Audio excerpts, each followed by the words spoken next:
I feel like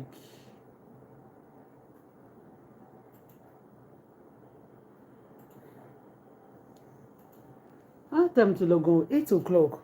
Mo ṣe rí ní ṣá, mo sùn bí mo ṣe mi ò mọ reason. I slept.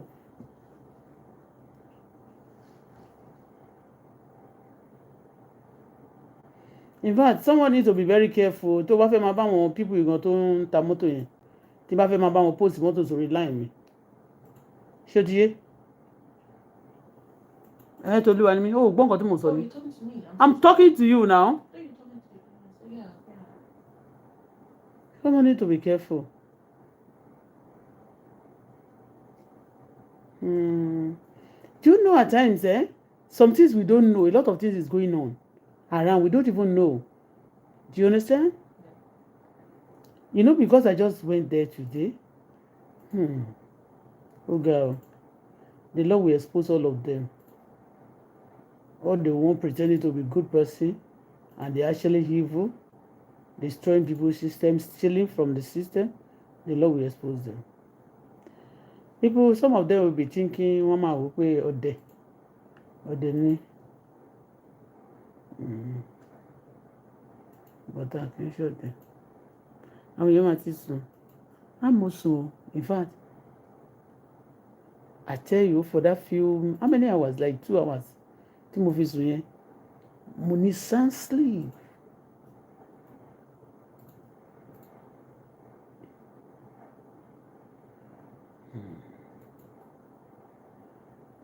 Oh girl. Èmi wo mo wo.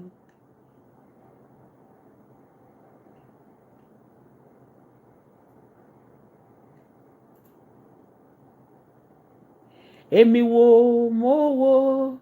Èmi wo mo wo yíká. Mo rí pọ́pẹ́yẹ bá mi o. Economy, you're darling. No problem. Let's pray. I can't do anything without prayer. Heavenly Father, eternal rock of ages, we thank you, we worship you, Lord, for this hour. Camera is small, me back. Father, in Jesus' name, the mighty name of Jesus, Heavenly Father, we say thank you, we worship you, Lord, because you are God, nobody like you, from his word not to sad, that be exalted, be glorified forever. And in Jesus' name, I cover myself, blood of Jesus, my daughter, blood of Jesus, no weapon fashioned against us shall prosper. Oh Lord God Almighty, take total control of our life in the mighty name of Jesus. I want to speak right now, Father, speak to my mouth, direct my tongue in the mighty name of Jesus. So I pray, Lord, for those evil people in the system of this Canada that are Nigerians. Father, expose all of them in the mighty name of Jesus Christ. Especially those who are waging war against us, disturbing us because we are open the secret of the enemy. They wage war against me, mo ṣe ń open secret wọn. Bàbá mi àti Ọlọ́run má jẹ́ ká ṣe wọn gbogbo ìkà pátápátá Olúwa tí wọ́n ní àṣírí lórúkọ Jésù. Bẹ́ẹ̀ ni àṣírí wọn ò ní bò gbogbo àwọn tó gbógun tì mí. Àwọn kan tó má ti jáde nínú system wọn tó kó lọ Nàìjíríà máa fi bùkà fáwọn èèyàn, wọn máa tó wá competition, wọn máa ba ayé àwọn olódodo jẹ́. Gbogbo àwọn ìkà ènìyàn bẹ́ẹ̀ lórúkọ Jésù, àṣírí wọn má jẹ́ bò lórúkọ Jésù. Ẹlẹ́dàá ṣẹ̀dá mo gbàdúrà bá mi tú gbogbo ní àṣírí bá mi fojú wọn gbolẹ̀ lórúkọ Jésù. Gbogbo ẹnikẹ́ni tó wà ní orílẹ̀-èdè sí Canada tó máa ń jí mọ́tò ní orílẹ̀-èdè Canada yìí, ìbá máa tẹ̀ jẹ́ sí state ní nǹkan náà ti ń jí. Gbogbo ẹni tó máa ti ń jí mọ́tò ní orílẹ̀-èdè Canada àtàwọn tí wọ́n já agbódegbà wọn ní orílẹ̀-èdè Nàìjíríà tó jọ ń ṣiṣẹ́ burúkú náà, Ọlọ́run tó dá ayé àti ọ̀run má jẹ́ ká ṣe wọn bó Olúwa tí wọ́n ní àṣírí lórúkọ Jésù. Bàbá mi àti Ọlọ́run bá mi tó gbogbo wọn ní àṣírí. Torí majority of them wọ́n ti jí mọ́tò títí tí wọ́n ti lówó náà fi ń ṣakọ náà fi ń fẹ́lá.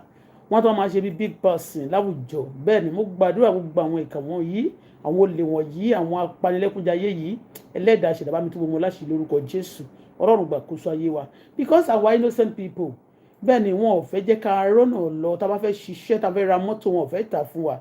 Àwọn tó ti trust àwọn èèyàn tẹ́lẹ̀ láti máa bá wọn ṣòwò, wọn ò trust mọ́, gbogbo wọn fojú olè wo gbogbo ọmọ Nàìjíríà àti àwọn dúdú.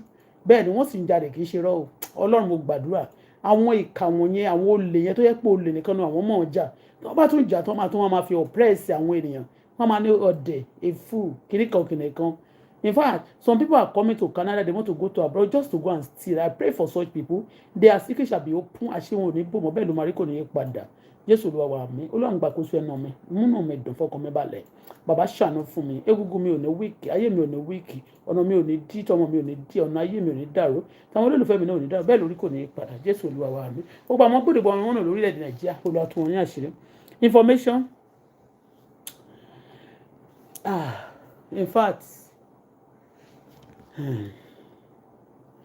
God is working.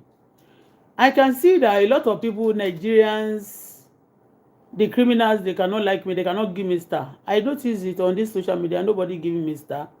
No matter how good I may be good to them. Because if you're nice, because if you celebrate, and that's why I don't want to celebrate any bullshit, any idiots on my platform. I don't just celebrate anybody because we are Kukuma here. Share thousands of people watching now. No. Because the mama prayer. She won't do a lot and Yako no could sing or come out, Jemma de shit that I lie. Should you invite to pay in see our back bolatile. I tell when you live back bolatile cooking son your chair. Was man jay share woman was man jelatile me. But she shall woman back so or joke up for me, my jay, but to bass on joke up for me game at two jay. Should you ever in got whether about Mujade, see Ogumi at sea. Agbára Ọlọ́run tó bá ṣe fún mi tí ò ń ṣe pé ká pààyàn lẹ́kùn àbí ká bà yéèyàn jẹ́ òun náà la máa jẹ́ ṣó ti yé bẹ́yẹn. I believe so much in that. Okay, so you're welcome. I have before, you know, when I came back from mo jáde lónìí because I need something. I don't need to tell you. Anybody can do their feasibility study about me. They call country. You understand me? Ṣó ti yé bẹ́yẹn. So I went out for, you understand? And that's why you see me, I don't go out if I don't have a mission. I don't go to shop if I'm not ready to buy anything in the shop. If I don't want to buy anything in the shop, I don't go to garage if I don't want to, or if I don't have intention just to have a deal, you understand me, or buying. So anytime I go out, I have a good mission in that place, okay? And when you look at me, a lot of people believe that, oh, she walk alone. She doesn't have people around her. I decide to do that. I decide to be walk alone because eagle don't work with other birds like walking eagle. I mean, eagle kò kí ń bá ẹyẹ gbogbo rẹ̀ kì í ṣe pé mo gbéraga because ẹni tí Ṣàngó bá ti tọ́jú ẹ̀ wọlé rí kò ní bó ba kò sí nígbà mìíràn. When you have seen a lot of side of people, then you be careful. I do tell my daughter also, people say, go out and work. If when you are in abroad, if you don't go to work, you don't need to go to work. If you are not working, if I don't have anything, if I'm not yet working, or if my work is now on the media or in this house, I don't need to go to prognose. Since I've been in this compound, in this building. This building, we have a lot of, how many flats? I mean, how many floors? I don't even know. But we have a lot of floor here. I've been to one flat before. And the flat, because I wanted to, that time, I have 2 cars. And I wanted to send one to Nigeria then. And there's no money for me to, because I have to prepare for the shipping. So I was keeping the car till I gather myself to get money, you know. So I rent a garage. Somebody have extra parking, which I rent from them. Because when you put your car where it's not safe, they steal car like anything in Canada now. And for like going to be 3 years now, I've not shipped any car to Nigeria. I wish, because it's my job. Okay? And I notice now, I want to give him information now. I notice right now, the real people selling car who want to do the business legitimately, they are not making waves. Only those boys stealing cars with their group, maybe some lady may be among them also, because those boys also stealing cars, they have wives. You understand me? Those boys stealing cars, the armed robbers, the fraudsters, those people who are doing crook job, they have family, they have wives, okay? Some have children, okay? They have mother, even their mother, their father, their siblings. Their wife also pray for them. Some who have grown-up children, also the children pray for them. Like, let my mommy be going, you know, because Nigeria, they love prayer. You understand me? You can see, I'm sorry to say this.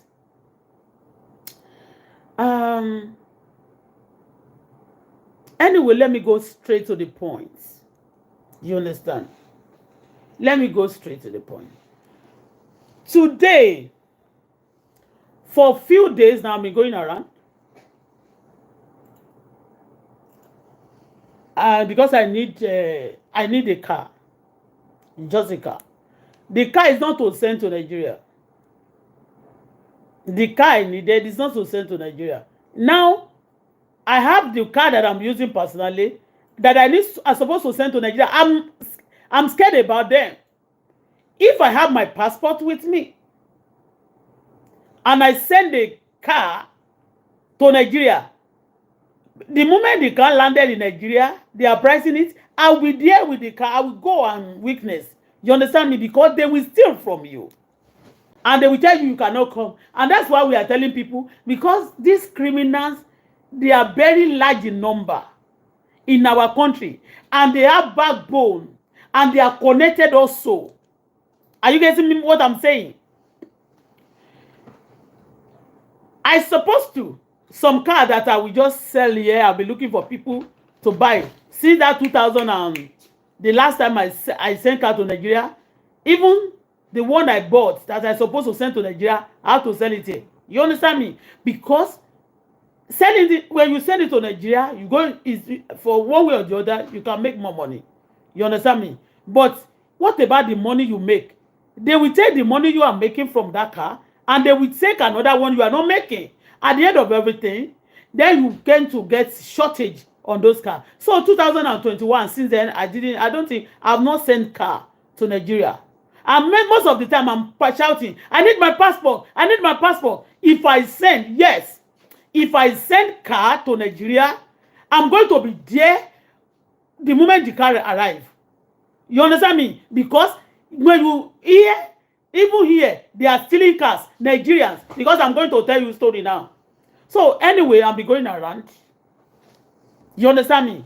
And I know that when I go to Nigeria, if I have freedom, like I have my passport, I can go buy my ticket anytime I travel. You understand me? That's why Nigeria government, eba mi sọ fún wọn, kàn fún mi ní passport mi. Ọmọ Nigeria ni mi originally. Ìkàrẹ́ Àkókò ni wọ́n bí mi sí. Wọn ò bí mi sẹ́yìn odi. I may have another citizenship because Nigeria náà fojú mi ọmọ aboni. Àwọn èèyàn tó dẹ̀ wà ń bí tó ń jalè, those people who are stealing, who are colliding with people, armed robbery and people hijackers, doing bad things, doing frauds, a lot of things, bitcoins and all those things. They are not crying for money. They are not doing what? They are not crying for money. You can see for 6 years plus now being in Canada, I'm busy complaining. And let me tell you, it's not because even legitimately, it's not that there's no money here. If I'm working, they allow me to be free. Since the time I've complained about people. Since the time I start mentioning names of those people who stole from me and did those evil things, they systematically blocking me. And this one, majority of these stealers, they are important personality in society. Majority of them. I'll tell you, even those who are stealing cars, the moment they steal about 10 cars to Nigeria, they become millionaire one suddenly, and then they will have friends. When they go to party, they give their accolade, they clap for them in our society. Are you getting me? Suddenly, and funny thing, people don't query them. All right? But they systematically direct the eyes of those people stealing. I mean, the government to another channel so that they'll be stealing. I said, don't let anybody direct your channel to me. I'm going to tell you a story. The reason why I'm here today. It's a little bit late in Nigeria. But I call Nigeria government, and also tomorrow morning, it was soon, and I call Canada. Now, let me tell you a story before I proceed. Some years back, in the news, it's not an accused, and the person is late now. One of the biggest dealer in Nigeria. One of the biggest dealer in Nigeria he lived before in America. I think maybe, before he became dealer in Nigeria, he has a big garage. I don't want to mention him because even if it's late now, the family are still alive. People who are here, if the government also, the Canada or America, anybody want to know, there's the way they can do their feasibilities study and know the name of that person. Because when you say it now, it's a thing that is in news and that everybody knows. Do you know what they would say? They say she's tarnishing them. He always say bad things about the dignity, about the important personalities, about the rich people. He wanted to bring them down. He wanted to do this. No, it's not me that said it. But if you want to find out who the person is, you can. It's easily. You can find out. The Google can also help. So now America, FBI then went from America to arrest this person. You understand me? Because a lot of cars. He said big cars. And then it's, I think he based mainly on Toyota. Are you getting what I'm saying?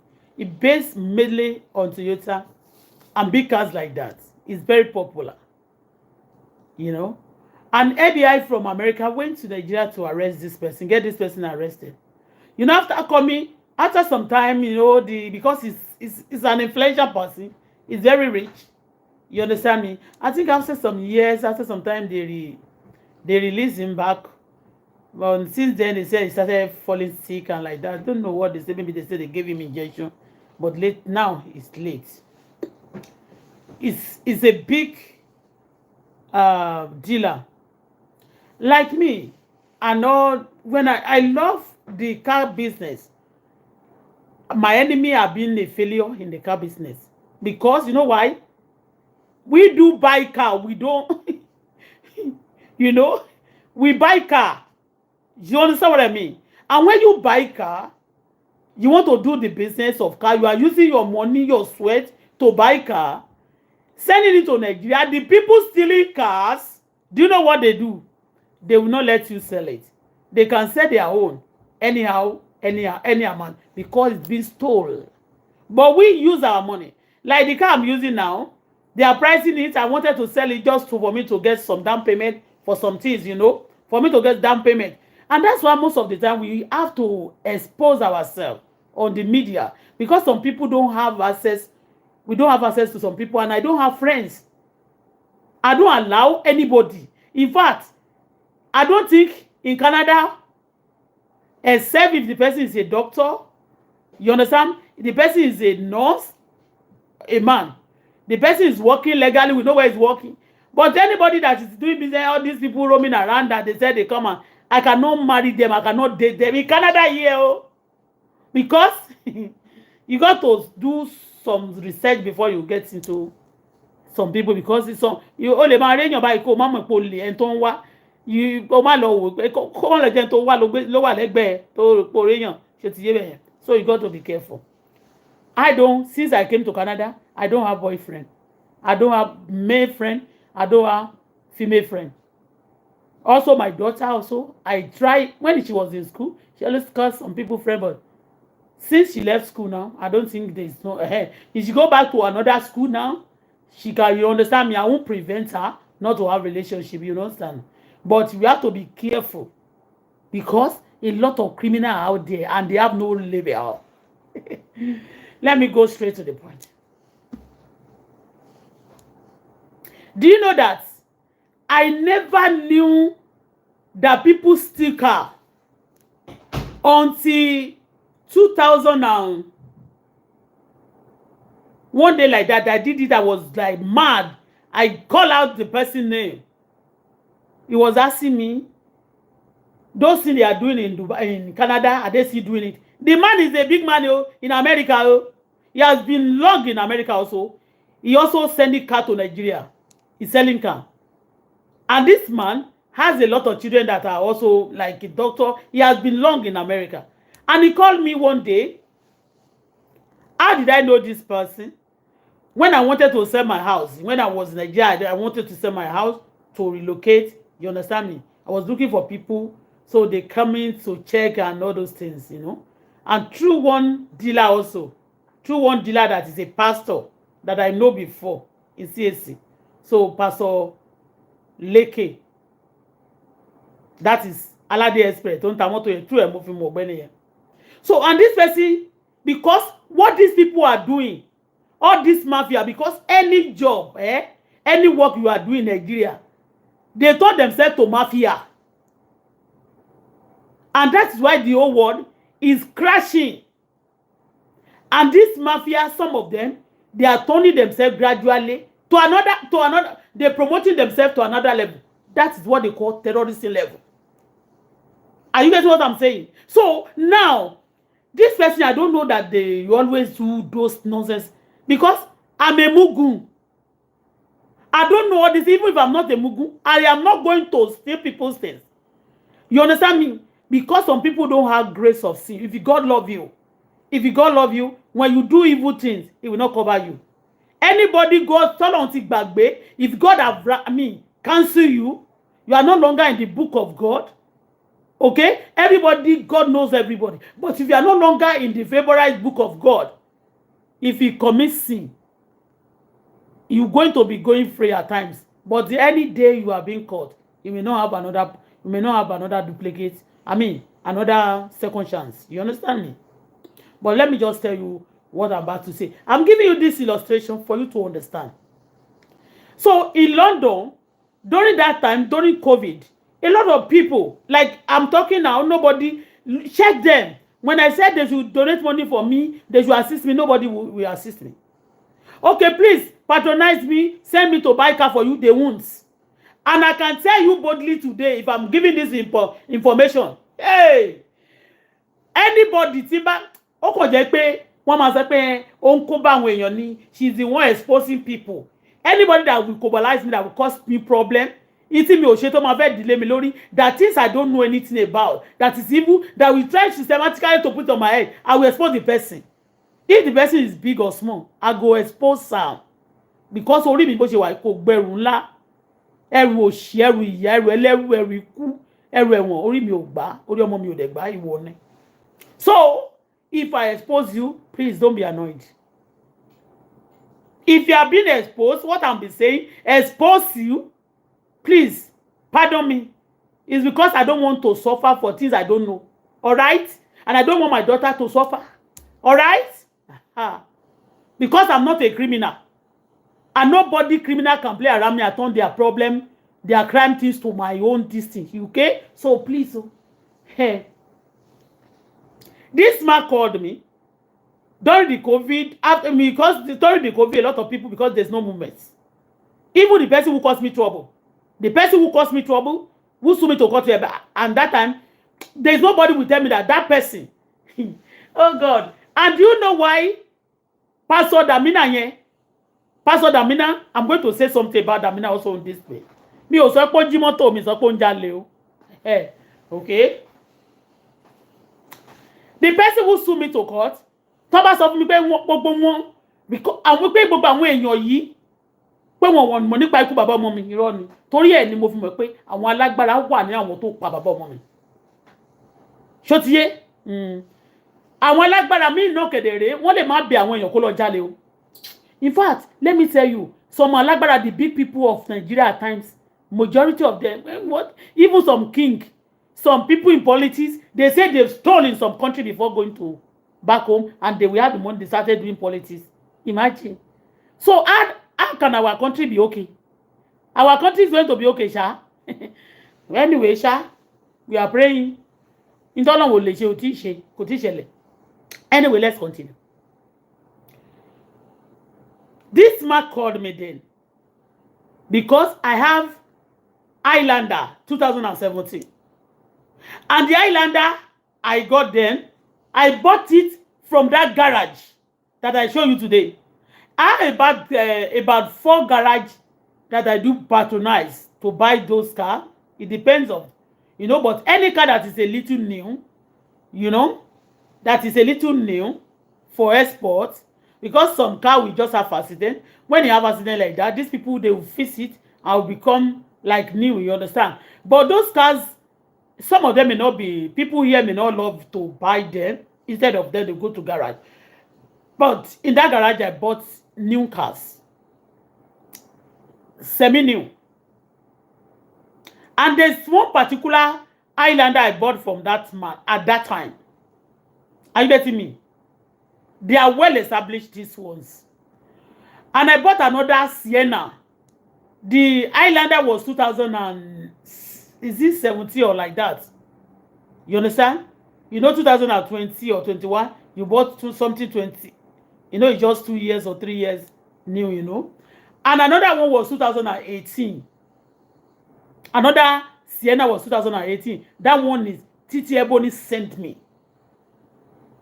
Okay? Titi Ebony sent me that one. That is the island. I mean, the something.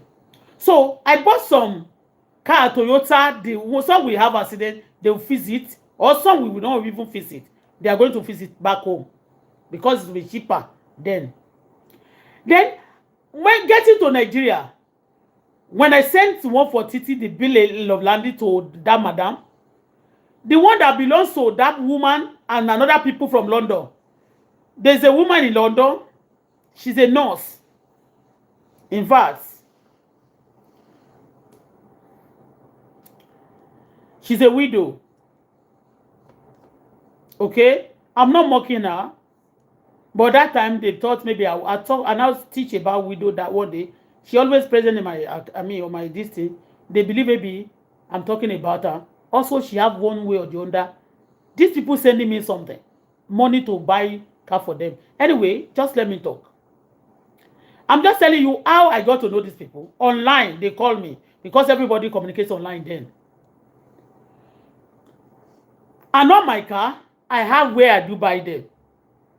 And don't forget, you know, I was telling you that this man was asking me, those things that those boys used to do in Canada, are they still doing it? You know that man in America? He said, those things the boys used to do in Canada, are they still doing it? I said, what are they doing? I did a shot on his name. And this person also is close to soldier. There's one soldier that had the Ulegba like that. You know these soldiers. You know? I said, what are they doing in Canada? I said, I don't understand. And to God who made me, in my life, I've never heard this before. You understand me? Since I've been selling car, when I have money, we want to buy car, we buy from, majority of car we sell in Nigeria then. It used to come from Germany. And I've never been to Germany. You understand me? From Holland. You know, from Holland, you know, and from Dubai. Do you understand? And this person said, what those boys are doing in Canada, are they still doing it? And I was like, money me o mo, kini won se? Money, excuse me, sir. What are they doing? I now call him again to record him. When he stopped, because that time, do you know why he called me? Those people who bought car from me, from London, they want me to help them look for people to clear it also because they are not selling cars. They want to use it personally. Do you understand? They want to use it personally. So, and I said to them, no problem, I'm going to do that for them. Like, I know some, not that I know some people, those who are selling car, they are well established. I've known them for long. You understand me? So they have people who, I have people who always help us then to clear car. I said, no problem. So, but those cars are now called Alade Express. I said, oh, who can I call now? Because they are in Lagos. Let me call this person. And I know he's a pastor. You know? I now call Alade Express. I said, I need somebody to clear this car for me. He said, send the paper. So that he will send someone. That's what, listen, oh, the same paper, I send it to Yalaje. This car that people bought for me in London, this the same car, I was crying. I came out on social media to be crying. I was crying and begging that, the whole world should help me, oh. They send money for me to buy this car, oh. I don't want this car to go so that they won't tell me that I stole their money, oh. The car is in Nigeria now. You know, they're busy tripping me like this. Now, Alade Express said I should send the paper so that they said they want to see the bill, I mean, the load That is ìwé bill of loading kini. So they will give me, they will know what to do. I send the paper to them. All these people, you understand? I know later along the line, I said, hey, is this man after collecting the something, he sent me somebody, a lady, that sister, olórí burúkú wọn ti bẹ̀rẹ̀ sí ní máa ẹ má send the message sí mi lẹ́ni o lórí website mi pé kẹ́ máa bú mi tẹ́ bá bú mi lónìí máa gbé orúkọ ẹ síta máa sọ pé Canada government kó máa kọ nǹkan kó find out yín because ó lè níyìn tẹ́ wà nínú system. When somebody is talking, say she's lying, she's a liar, she's lying against people, she's lying people, she's lying people. Now look at it. Online now, EFCC, they say they recovered 20 cars stolen from Canada. And that is why I can never respect Esabod. Esabod ọdún díẹ̀ ló fi gbà lọ́wọ́ mi. Tó gbé orúkọ mi, they stole my car. Ìjẹ̀bú boys stole my car. Part of things that Ìjẹ̀bú have done to me. Tí mo dẹ̀ mọ̀ pé kò ṣẹ̀yìn Wàsíù. Wàsíù náà wà nínú gbogbo nǹkan tó ń ṣe fún mi. Ìjẹ̀bú, that Ìjẹ̀bú boy. Orúkọ tó ń jẹ́, in fact, ẹnìkan close mọ́ president sí tó ń jẹ́ sọ́nà mi yẹn. Yes, orúkọ tó mọ̀ yẹn ń jẹ́ gbànà. Mo ṣe ṣáàtì fún gbà yẹn náà. Now, the man was asking me silly question. And I gave the paper of those cars to that person that said he want to, that can help me. I was looking at them like, Pastor, everybody, when it comes to the area of money like this, everybody is a criminal. I'm telling you. I'm sorry to say this. If you are not a criminal, I'm not a criminal anyway. And it's not by my power, it's just by the grace of God. Sending my paper to Alade Express. He now gave me a lady. And the lady said he's going to call me back. When, you know, it will be posting me when you are calling the one Shebi Alara. They'll be doing many things. Majority of them will know one chill. But the Shebi Alara, you know. I was calling this person. She gave me, you know, we have to go different, we have to check from different agents so that this person will not believe, these people will not think we are trying to cheat them. So, but the moment I gave those paper to Alade Express, and he look at it, envious, she feels so envious. I mean, not she, he felt so bitter, but he didn't tell me. He was so bitter, and I didn't tell him because the car will be shipped on my name.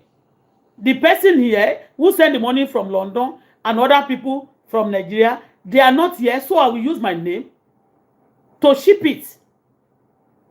You understand me? And you can see me today. I'm telling you, I'll be telling you that I don't have places for criminals. Are you getting what I'm saying? Ha. I've told you, me ò ní space for crime. I'm not a friend. I'm allergic to bullshit. Because ẹnu mi tó ṣe gbùngbùlà yìí, òtítọ́ ló jẹ́ kó wú jù but bí Ọlọ́run ṣe shape tó fine. I sent the paper. After collecting the paper, that is when that pod full.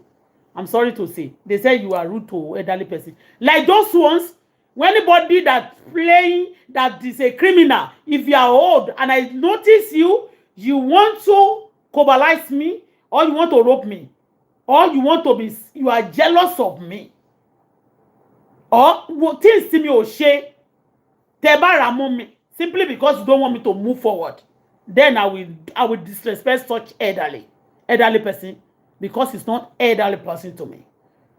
It's an evil person. Jeff Melome.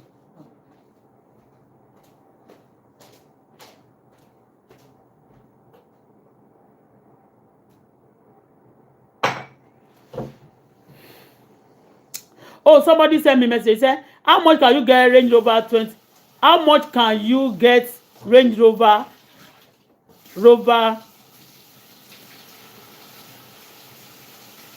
Evoque, okay, in 2020 in Canada?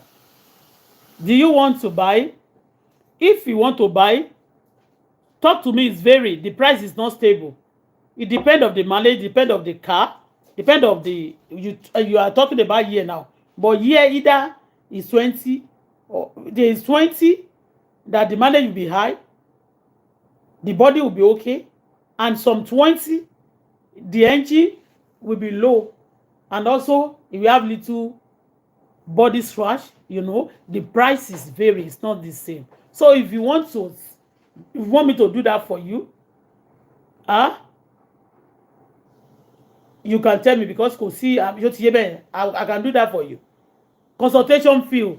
You want me to even go to the market face to face, because I don't want to Google, because some of these Googles too, they are not real. Okay, we have seen things.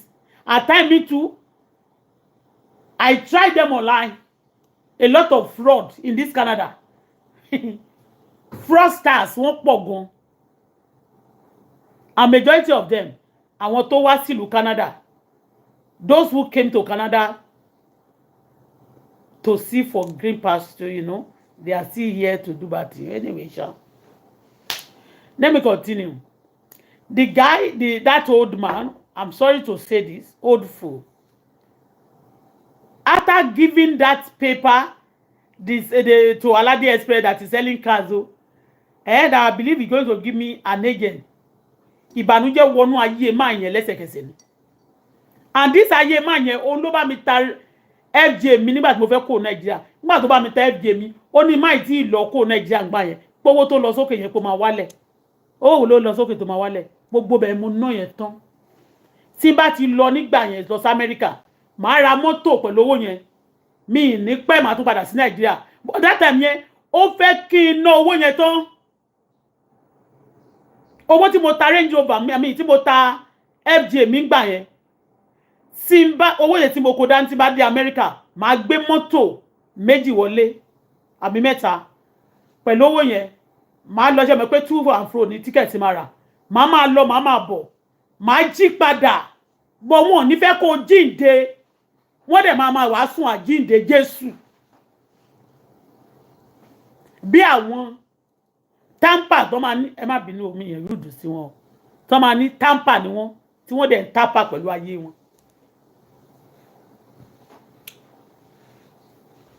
Anyway, after giving that bill of landing to Alade, to Toyin, the same thing, the same paper yẹn náà ni mo fún Toyin Kolade o.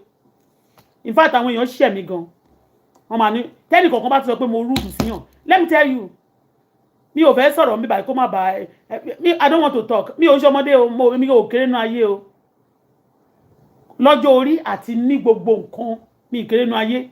Mi dẹ̀ jálè, mi dẹ̀ bojú èèyàn kankan jẹ́. Àwọn èèyàn ló bojú ara wọn jẹ́. Àwọn èèyàn ló bojú ara wọn jẹ́, èmi ò bojú èèyàn jẹ́. Kò dẹ̀ sẹ́ni tí ò lè bojú èèyàn jẹ́ o. But mo ro t'Ọlọ́run torí pé n tí bá ń wàásù ni máa ń sọ. Whatever I preach, whatever I'm telling you, that's what I will do. I won't tell you that I'm a good person and then get to the back and start doing evil. I won't tell you that I'm a bad person and then get to the back and start doing another thing. This is just me. And my voice used to be loud. I'm a plain person. Okay? I don't have any secrets.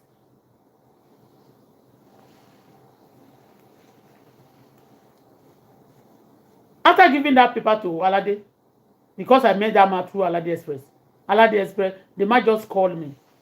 The one that he said, he just called me suddenly, started telling rubbish. Say Alade Express, the car he helped you to say the other day, you didn't give him percentage. He started saying rubbish. I said, me?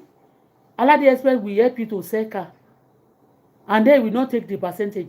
Even the votes, the pigeons, the ìjàpá pitu. I said, tí ọmọọṣẹ́ màláìkà fẹ́ lọ gbé ní ọjọ́ tí mo ní kó lọ gbé. Ìgbà tó débẹ̀ tí ò kówó kí mi ò jẹ́ lówó but tó bá fẹ́ ta mọ́tò tó bá ti gbé sí garage, if you drop your car with any dealer, apart from tàwọn ti Ìjẹ̀bú Òde yẹn, they will tell you that they are washing the car. The garage you put it, they have done something or the other, even if they didn't do anything. They will collect money. They will pay you. They will give you the receipt. They will calculate all the money for you.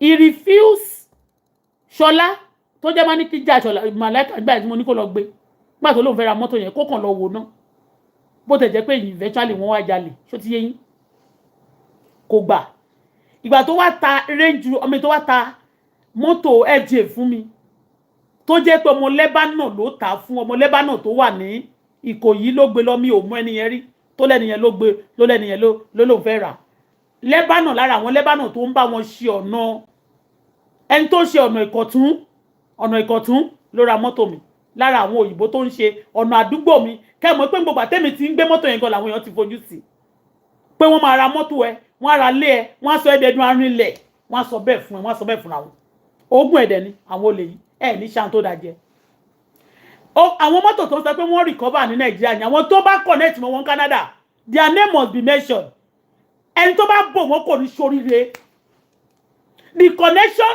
with those people because I'm very sure some people are big at stealing ọmọ Ìjẹ̀bú ló jí mọ́tò lórí mi èrè tí mo jẹ nígbà tí títí ẹbọnì tó ra mọ́tò lọ́wọ́ mi èrè tí mo jẹ ní gbogbo mọ́tò tó rà at that moment òun ní 2003 ọmọ Ìjẹ̀bú kan dẹ̀ wá ó dẹ̀ wá gbé mọ́tò náà wọ́n dẹ̀ wá rò pé níjọ́ yẹn mo máa dákẹ́ bí mo ṣe ń complain báyìí lẹ́sẹ̀kẹsẹ̀ tí mo pariwo they stole my car they stole my car they stole my car quickly ẹsà bọ́ọ̀dù lọ gbé sórí media 30 something blog yẹ ó lè mi stole car àwọn ọ̀dẹ̀ ló ń jẹ́ lólè ẹsà bọ́ọ̀dù lọ sí American sí ṣọwọ́ ló lọ bá wọn fẹ̀ṣì America owó ike àbówó ike kọ́ àwọn ìyá arúgbó mo tún bọ̀ ń bẹ̀ bí táwọn ìyá arúgbó bá wọn ń gbé owó sí àwọn ìyá arúgbó mo bọ̀ ń bẹ̀ ṣé ẹ sọ pé jókòó sórí bíbà ẹlẹ́fẹ́ bàtàrà yín jẹ́ èmi kan máa bà tí yín jẹ́ ọlọ́run mo dẹ̀ tí máa bẹ mo dẹ̀ ń bẹ ọlọ́run kó bá mi bà tí yín jẹ́ bẹ́ẹ̀ ni mo sọ fún yín.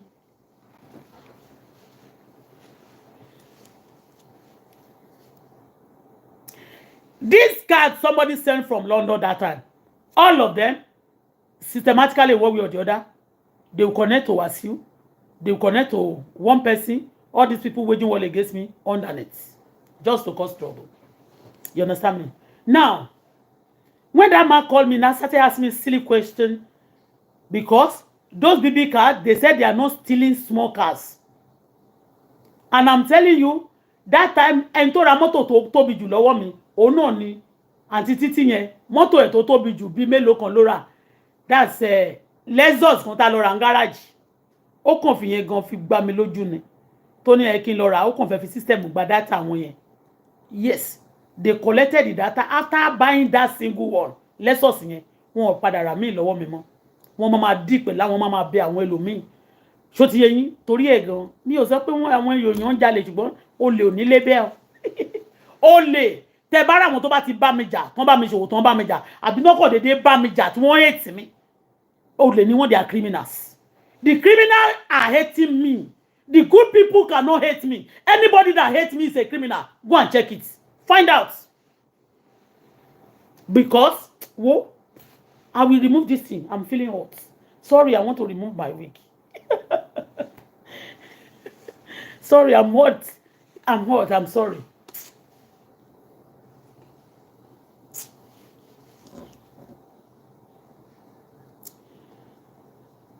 I just, like my mouth always, I hate something, I hate criminal. And when that man started asking me, I said, I don't know. He mentioned another express, I don't know him. I know him from church. You understand me? I know him from church. But Wasiu, all this old criminal and new criminal, they are Wasiu fans. Old criminals, talk of anybody. In Nigeria, that is a criminal that is Wasiu will not know. Kò sí. Bible lele. Some people in Canada here and some big people, they believe that she's trying to ruin the person. Wasiu will ruin you. But all time, tọ́lọ́ ma ṣótiyé kò sí criminal tí Wasiu mọ̀ tí ò ń ṣe customer.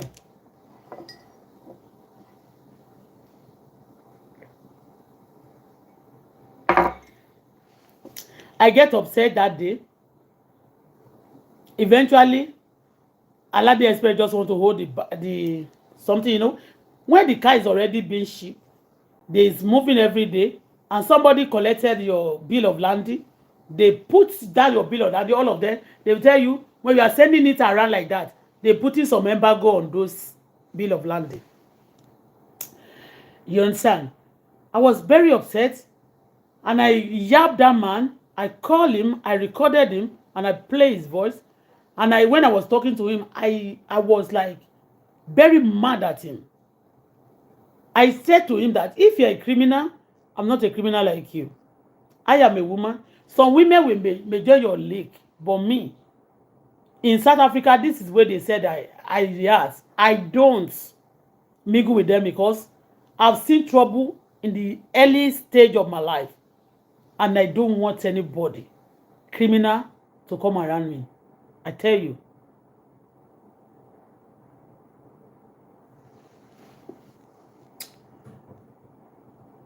I yapped that man,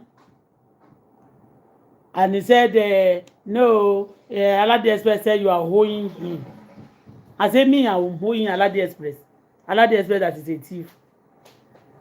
He thief. In fact, the money he collected that there was argue, and he collected it. I didn't like it because the amount was so high, and I need money desperately. I have to sell that car. And that's why now when you want to sell your car, they'll be telling people, bring the price down. They'll be telling them that on this car, one car, they want to get money from it.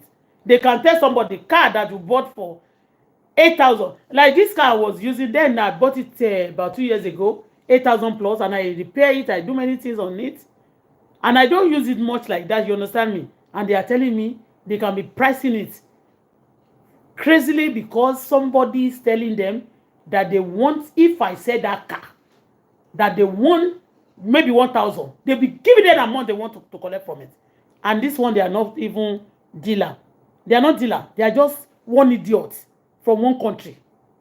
You understand me? And they will be telling them that if you don't do that, they can block you also not to have much customer. And they can be disturbing you. This is how the criminal now, they are getting expanded in this Canada also. You can see that everybody want to come to Canada. And they are coming. They're giving a visa. I got married with them. That's how I got to know about this issue. You understand me? Like, they are stealing. I don't know before. But we heard in news in Nigeria when a big man, a big dealer FBI from America went to Nigeria to arrest that big man. That one was on news. NTA News. Newspaper, a lot of news. No Facebook something then, you know.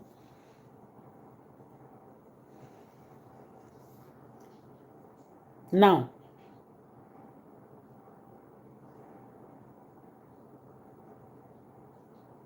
since that time, all of them, when they refuse, the person started misbehaving, the person introduced to me, and when I heard that story, I decided not to even have anything to do around him. The agents, I stopped communicating with them. You understand? And the time is going, I was now looking for somebody to clear this car for me so that these people will not say, okay, the custom, because after some time already, they will seize the car in port and tell you that maybe demurrage, okay? And I gave the paper to, I called to Nicolade. I was worried, and Obalu Kare wife now said that's the king of Kare, that's the one, the young Olori. Now gave me the number of Tony Kolade. That's how I got number of Kolade something, and Onirisha. I have Onirisha number. You understand me? And I called the woman. She picked and she talked to me. I said, I don't want to have a container. I said, okay. After collecting my container, the paper also, he hold my container. The paper. And it's dangerous for you, for somebody to get your paper like that. It's pill of that when your container is coming. There's nothing they cannot do about it. But let me forget about Tony Kolade, these people. I'm just telling you how I got to know about this thing, like when they gave information. You know why?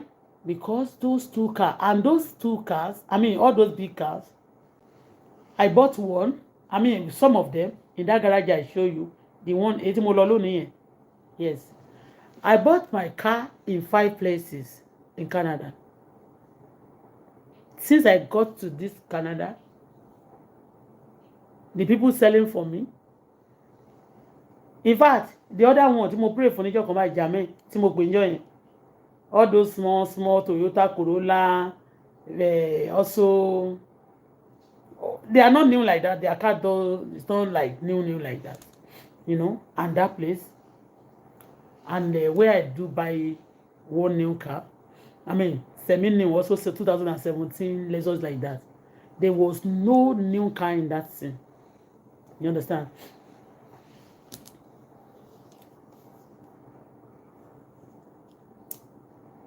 Every car Timora,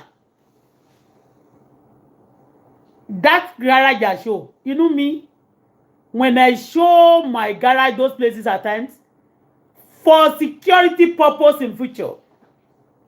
But now let me go to straight to the point now.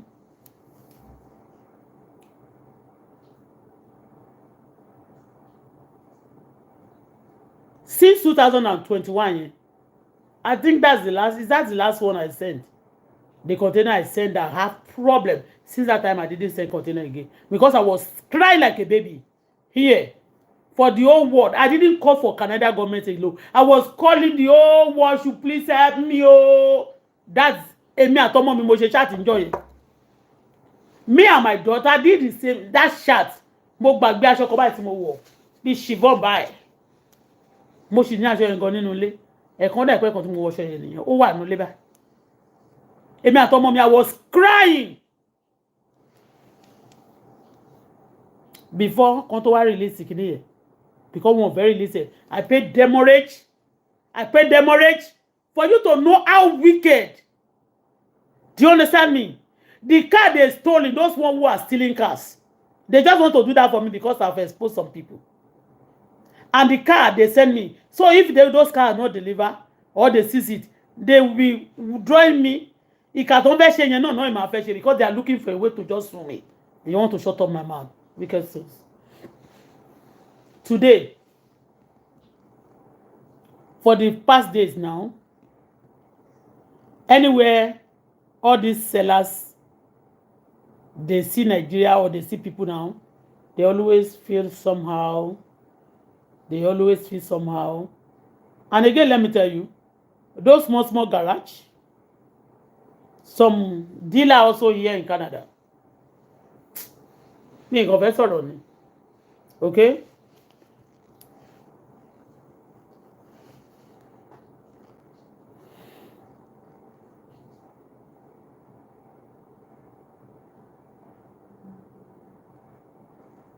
Now, today, I was in that garage. Now I say, okay, let me approach these people. Because even before then, they asked me if I buy a car. Yes, they do that to people.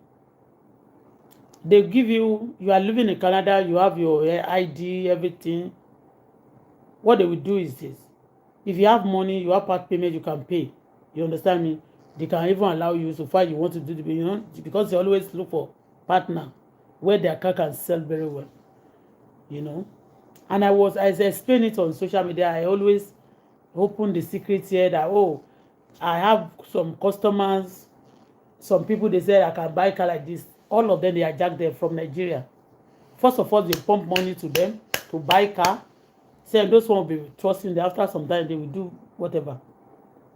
Or they start working together to crook also people, because some of them also they are crook. Yes. Ibi tí mo lọ lónìí yẹn, they are not crook, but àwọn kan wà tó ń ra mọ́tò yìí, wọ́n jẹ́ crook. Àjà tó bá lọ jẹ́ àwọn ọmọ Pakistan yẹn. They are crook. Yes. Anyway, today, mo wá lọ sí bí mo ṣe dé garage yẹn. The last time tí mo wá yẹn.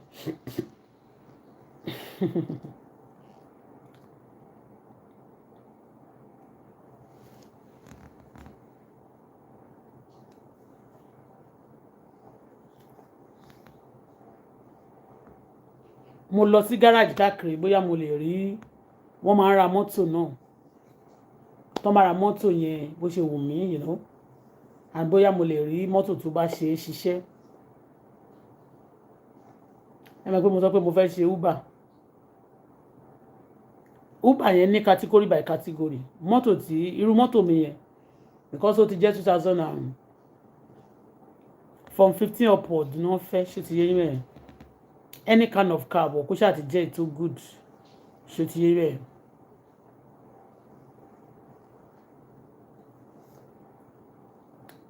Mo wá débi ìgbà tí mo lọ síbi gáràjì yẹn níjọ́ yẹn lọ́hùn. Mo ṣàlàyé fún ẹni yẹn long time my friend kìnìkan.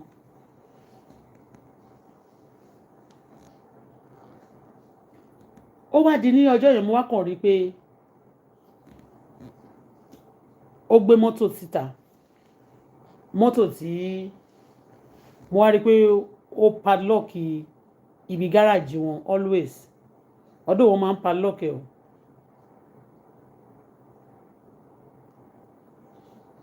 Mo wá béèrè mo sense àwọn kankan mẹ́rin. You understand me? Bí mo ṣe sense àwọn kankan, I say some things. I ask questions.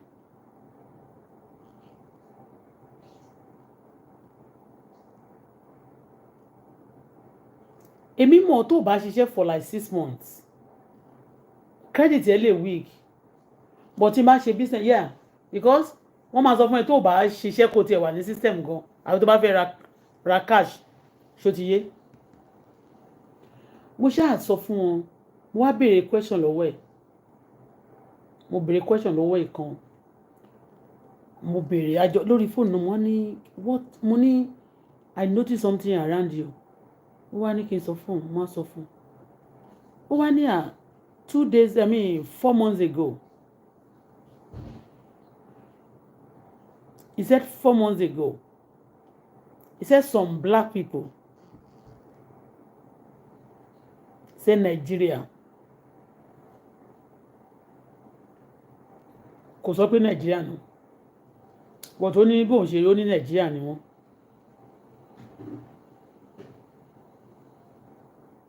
That's what he said. Said this person came to his garage and he priced a car. They will ask you, do you want to test drive? Normally, they would ask you if you want to test drive. But before you test drive, that's one silly things. Tó yẹ kó ṣe, tí ò yẹ kó ṣe. You understand me? Oh, yeah. He said they want to test drive the car. He gave them the car to test drive. But later, you know when that person test drive, then he will park. He will come back when after coming back. But before, if you want to test drive, they will ask for your driver license. Or they have your driver license already. And they have my data. In that their system, they have my data because I bought a lot of car from them. And they will ask for my data, my driver license. Then, if I don't have the time I don't have driver license, they will get your ID. You understand me? Before you buy a car, okay? Because they have to document everything with your name. And that's why, if anybody comes as a customer to play around me, nonsense things, I will shout. Because my ID is very important to me. I don't want anybody to tarnish my name or to spoil to blacklist me, you know? So, he said 6 months, is it 6 or 4 months ago? He said somebody came to the garage, to the office. He want to buy a Toyota Ram4. And after that, he test drive the car. After test driving the car, he get to the office. He was there in the office. Bóyá ṣe sọ fún mi jẹ́ mọ̀ pé wọn ò gbọ́ ìbò dáadáa. The way he was talking, he said that he test drive it and he drop it back. You understand me? But he said he doesn't know how. When he was in the office, he parked the car and he was talking. They saw when he parked the car. They said he came with somebody. That's what he said though. He said he came with somebody. And they now break the glass of the car. and take away the key. I mean the car. I was asking them, do you drop the key in the car? Because normally if you want to test drive car, all the car key always in the office. When they test drive the car, what they do, when they finish test driving, before they go, they drop their ID. Yes, driver license. If somebody don't have driver license, they cannot test drive car. Then after test driving the car, they drop the key back. How did they break the window and they take away the car? You know, they are not part of, they don't talk like that. Say, but yeah, all these people, they look way African, everybody looking for money now. It's difficult, it's too much, this and that and that and that and that. You know, the garage that I showed today, I know these people since I came to Canada. Those days when I go to work in the night, like I work with Comfort Keeper. Then when in the afternoon, there was a time they hired me to work for them. Yes, there was a time they hired me to work for them. Like I work in their garage, I help them to, and I also patronize them buying car for people. Do you understand? That's why I was having little money. I just believe that I'm still going to make more money. You understand me? I watch car for them. Do you remember? If some of my video, I do some, I won't show it, but some when I do watch car in the garage, even known. He was not telling me because I noticed that the way it was shake paramount, everybody might jolly me. But the one pass or like more feel bad. Like more feel bad. Like now criminal have no label. Before I open my phone, because I noticed that when I was in the office in his place, I noticed some tidying up, and again another opposite one she option only. Those options they have to be also security conscious, because a lot of people be coming around the area. Do you understand me? So OLA were everywhere. I told you before that they said some white guys are involved, but now, there was a time I was giving information that they said they do steal people's car, and I asked him, you didn't get it back? He said, no, there's no tracker. You cannot. He said the police after the camera, but they have camera. I said, yeah. The person who came into the office said doesn't know the people who came to steal the car. Well, you understand me? Just say the story like that. I felt so sorry. Now let me get phone me on that bed, because I wasn't wearing any clothes. I removed my clothes and I tried to bath when I came in, just to lie down. And then I said, let me go live. Let me just open my phone and see what is happening, because for like hours away from my phone here, many things. A lot of people had to tag me many things. Okay, let me just go. And I open my platform. The first thing I can see is EFCC Nigeria, and they're talking about car that was stolen.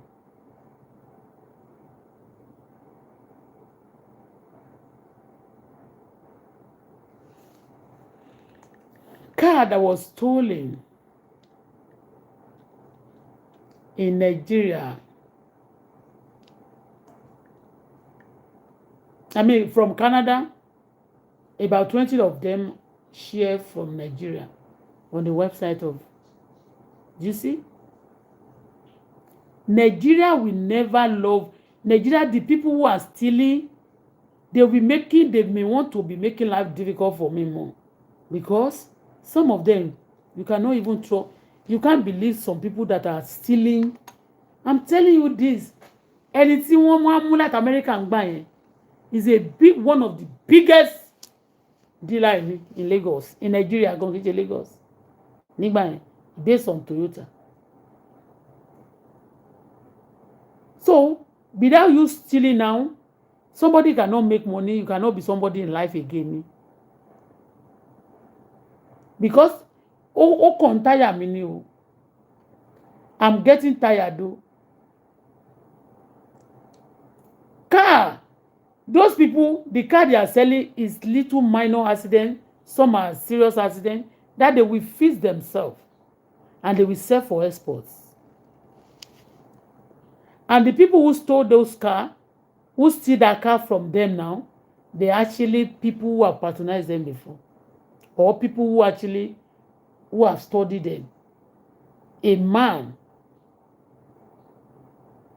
in fact, what is sunny? Tí bá jẹ́ pé wọ́n ti sùn máa sọ pé kó send the picture tó bá ní picture ẹni yẹn kó send it sí mi. Tó bá ní picture ẹni yẹn. Let me try. Let me try.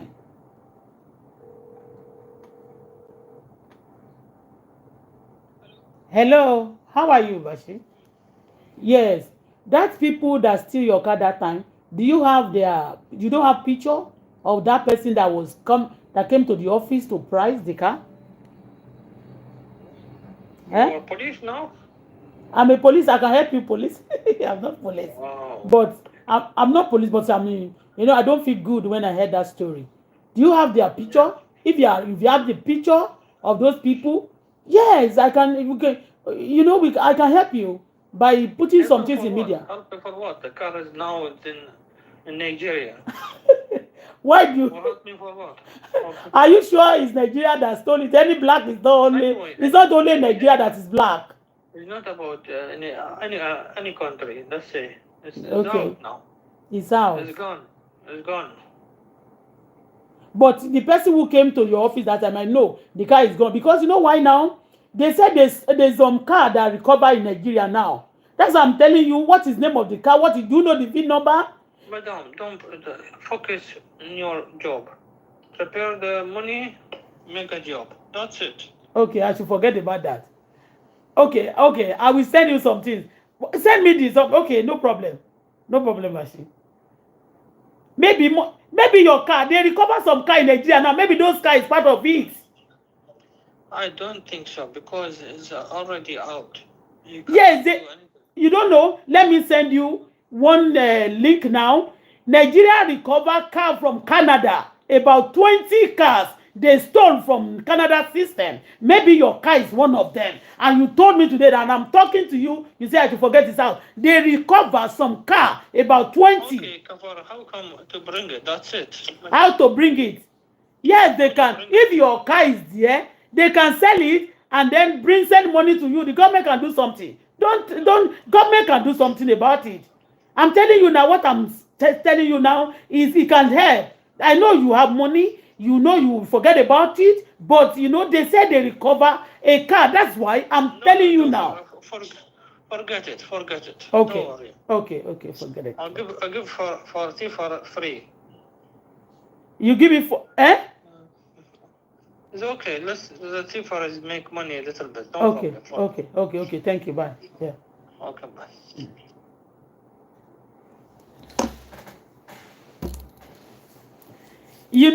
When I now saw the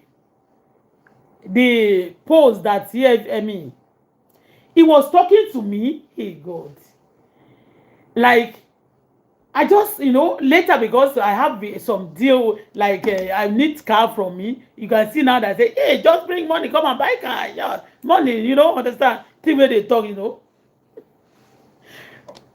Excuse me. He said they stole his car 4 months ago. And then when I opened my Facebook, and then ASCC said they recovered 20 car and let me see, let me show you. And I say, oh, if I'm talking on social media, do you think people will like me? Do you see anybody giving me star? They blocking me because like you are blocking them to steal. That's what they do to me also. They steal all your money for business. They see people's things and they're making it their own and they be boasting like this. You can see I'm still keeping Nigeria that don't accuse Nigeria. But he said the person speak Nigeria like Nigeria, but let's forget about it. Forget about it. Oh man, but oh man, mọ́tò sí kò lè fún èmi tí mo ti patronize dáadáa. Ó dẹ̀ sọ fún mi nígbà yẹn, you know what he said to me then? Àwọn èèyàn náà ló wà ń díẹ̀ o, kó má máa sọ àṣírí ẹ̀ fún àwọn èèyàn. Nígbà yẹn, when I started with this person, I helped them to wash car. I also patronized them, like buying car, posting on this media, you know. They pay me for the any car that I wash. They will pay me. Oh. You understand me? There's only a time for motor your console. When I'm going, I go with my daughter. Because somebody will be telling me, go and work, go and work. You want to me. If I don't just want to work and be working and not get the money, or some people will be sitting somewhere, you'll be using, they'll be collecting your money. Tó bá dẹ̀ tó wá kù tó bá yẹ kó jẹ, wọ́n tún máa lo mama fi service àwọn kan tó bá ti gbà, wọ́n tún fẹ́ pa ẹ́, wọ́n ní àwọn waster. You understand?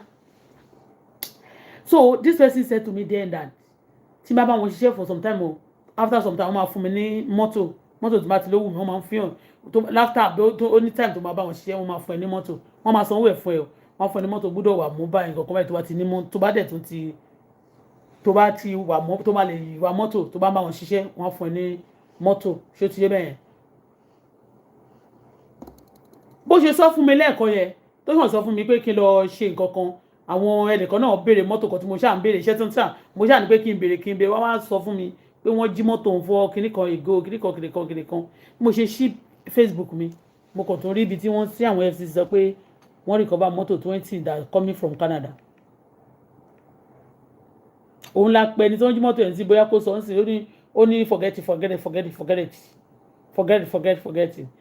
post fóònù ọjọ́ tí mo ti ń post mọ́tò sí orí mídíà mi tí mo ń post mọ́tò sórí mídíà mi kò sí mọ́tò tí mo post sórí mídíà tí ì ṣe ọ̀dọ̀ wọn lọ́wọ́ ni wọ́n ti lọ rà àjàjà tí wọ́n ti lọ post lọ́dọ̀ yìí tó jẹ́ lọ́dọ̀ àwọn torí ìlú yẹn yàtọ̀ síra wọn ìlú eléyìí sì ọ̀tọ̀ nílùú wọn àwọn eléyìí in fact their family are very rich from back home eléyìí àwọn kan tún wà ṣe ti understand àwọn eléyìí dàbí pé kán sọ pé bí àwọn bàbá Ṣẹ̀tìmá yẹn wọ́n kúrò nílùú wọn lọ sí ìlú bòmí lọ ṣe kìnìún bí àwọn yẹn ṣe rí nìyẹn èkejì àwọn kejì yẹn wọ́n ti mọ̀ tí bá ti post báyìí they working with those ones àwọn yẹn gbàbọ̀dé ti ara wọn èyí tí máa ń post èyí tí mo pè ń jọ yẹn kì í ṣe léyìí tí mo pè ń sìn o gbogbo wọn mọ gbogbo àwọn tí mo ń pè yìí o irú àwọn tí mo sọ pé wọ́n máa ń ra mọ́tò lọ́wọ́ mi àtàwọn tó sùn ní Scotland wọ́n mọ̀ bẹ́ẹ̀ o bẹ́ẹ̀ ni because mọ́tò míì wà tẹ́ pé tó bá ti rà á kì í ṣe pé wọ́n kàn tiẹ̀ ní wọ́n fẹ́ ra mọ́tò wọ́n kàn fẹ́ gba data wọn wọ́n fẹ́ gba details wọn they will be communicating with them anything they want to do there they will do it ẹ ṣe ń jìṣà ẹ̀sìn tẹ́ ń ṣe yẹn náà èyí tẹ́ ń jalè ẹ̀sìn yẹn ti tó fún yín you are too do ẹ̀sìn yín ti pọ̀ jù ẹ̀ ń ṣẹ̀sìn.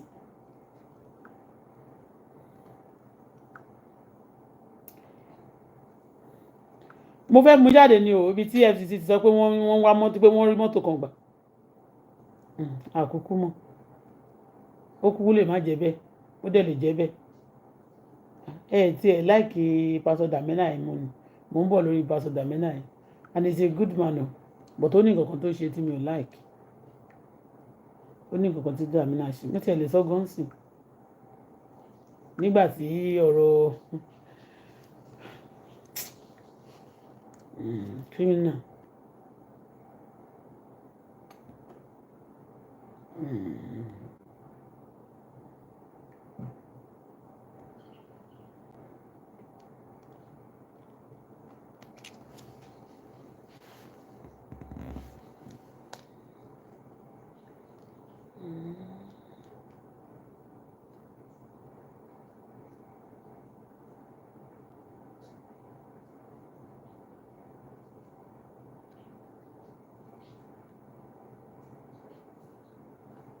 EFCC mo ní Canada government see this o.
I'm reading it.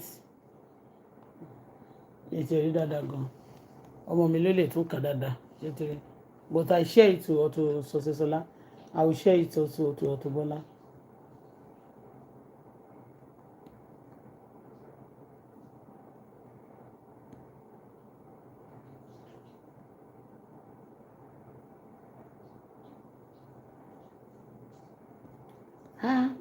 Why Mercedes Benz?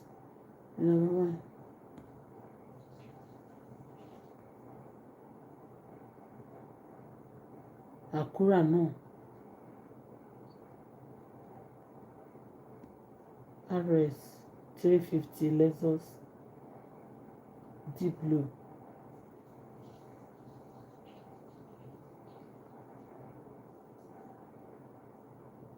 Lexus Y Toyota 4Runner 2015. Y 2020 model. Lexus R 350 2019. Mi ti ra mọ́tò 2019 rí. Mi ra mọ́tò 2020 rí. RS Black 2020. You see? BB car 2020 19. Ṣé mo sọ fún yín?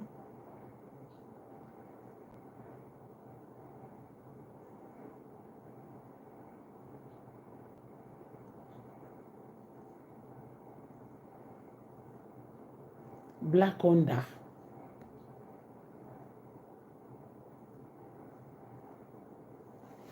(2017) model.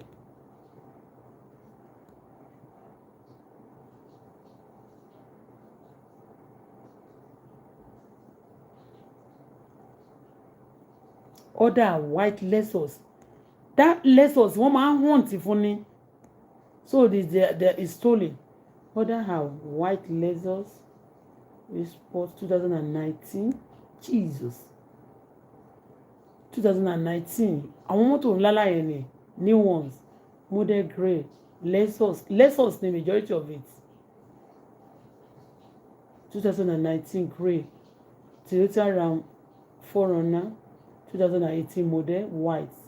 Lexus R Sport 19 model white. Toyota Highlander. Toyota Highlander SL 2017 model black. Toyota kọ́lọ̀ ni Toyota tí mo rà lọ́dọ̀ Abashi yẹn o. Blue, light blue. Old car ni èmi wọ́n bẹ̀ mí láti rà. Old car. Mo láti fẹ́ rówó ra níwọ̀n.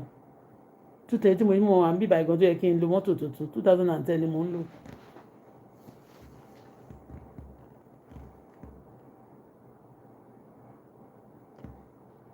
Toyota Highlander 2020. Jesus. PP cars, the new ones. Black Toyota Highlander 2018 model black. Mercedes Benz G550 2019 model. Lexus R50 2016 model and white. Mercedes GLK 2018.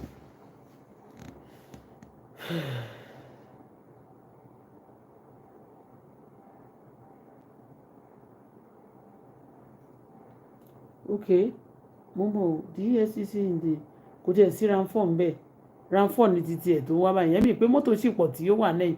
Ẹ tún bá wa wá sí o, ẹ ṣé o EFCC. Ẹ máa bá wa wá sí kí lẹ máa ṣe sí báyìí. Nàìjíríà.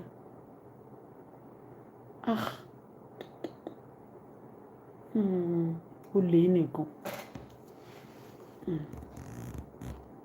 DSCC in the official stated that someone in April 2022.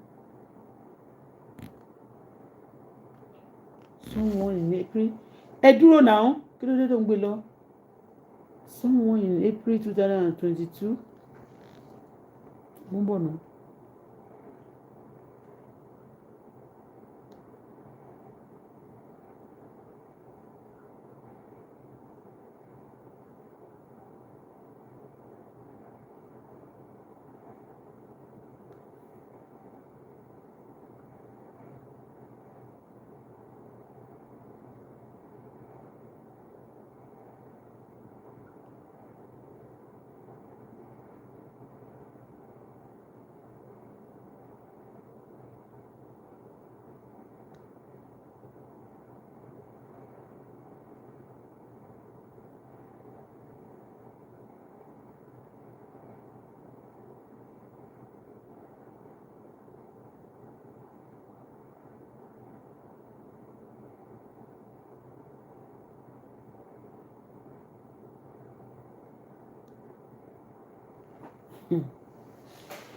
despite pé a bá wọn tún pariwo nígbà yẹn o pé wọ́n ń ja olè gidi wọ́n ń kó mọ́tò lọ sí Áfíríkà okay èmi tó yẹ kí Canada kó máa tọ́jú dáadáa Ọlọ́run gbọ́ ó yẹ kó máa tọ́jú mi ní Quebec. Canada government supposed to be taking good care of me kó kàn jẹ́ kí n máa kàn gbé aṣọ ọlọ́pàá sí tẹ́ kàn jẹ́ kí n jẹ́ detective secret detective.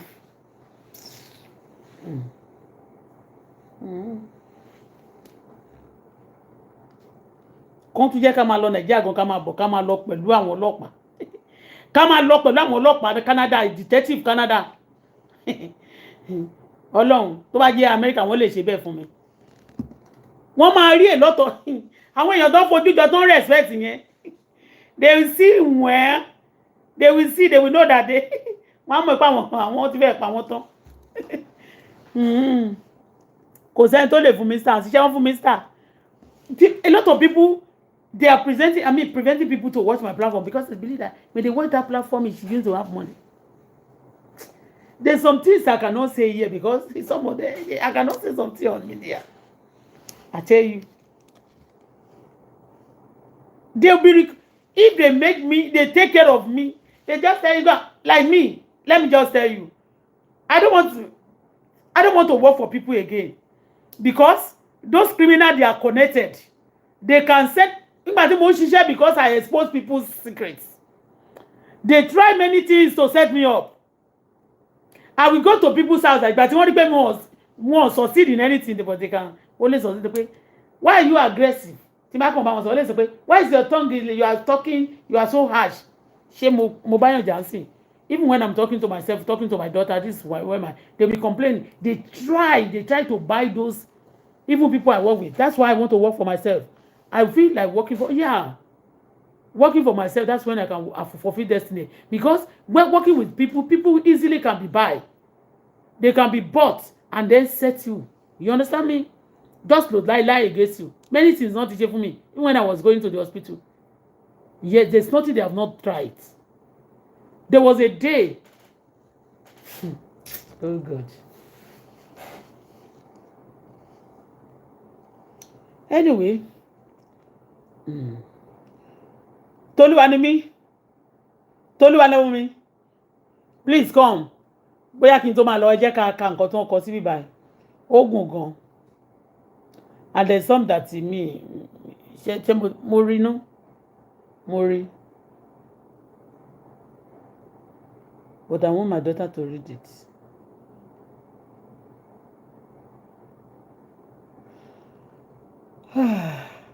Ó ká o lè yín nìkan.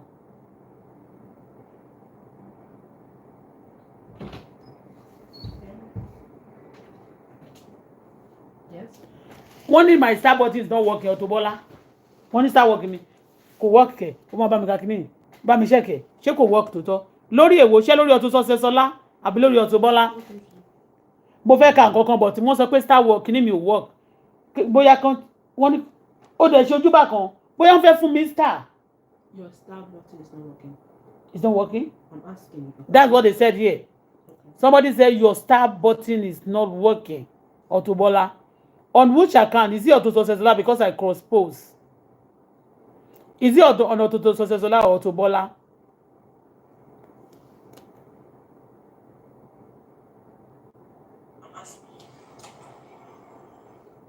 Is it?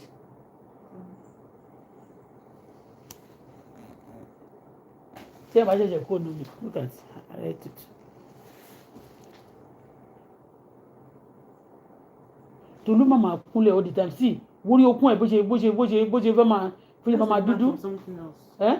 It doesn't matter from something else. This one? Yeah. You fell down? Yeah. Nígbà wo? When When you small. Jẹ́ n wò báwo ṣe máa fall down nígbà tó ń sáré àbí? I don't think that's what I got it for. I got it before that one. No. Ìwọ tó máa ń láì láti máa kúnlẹ̀.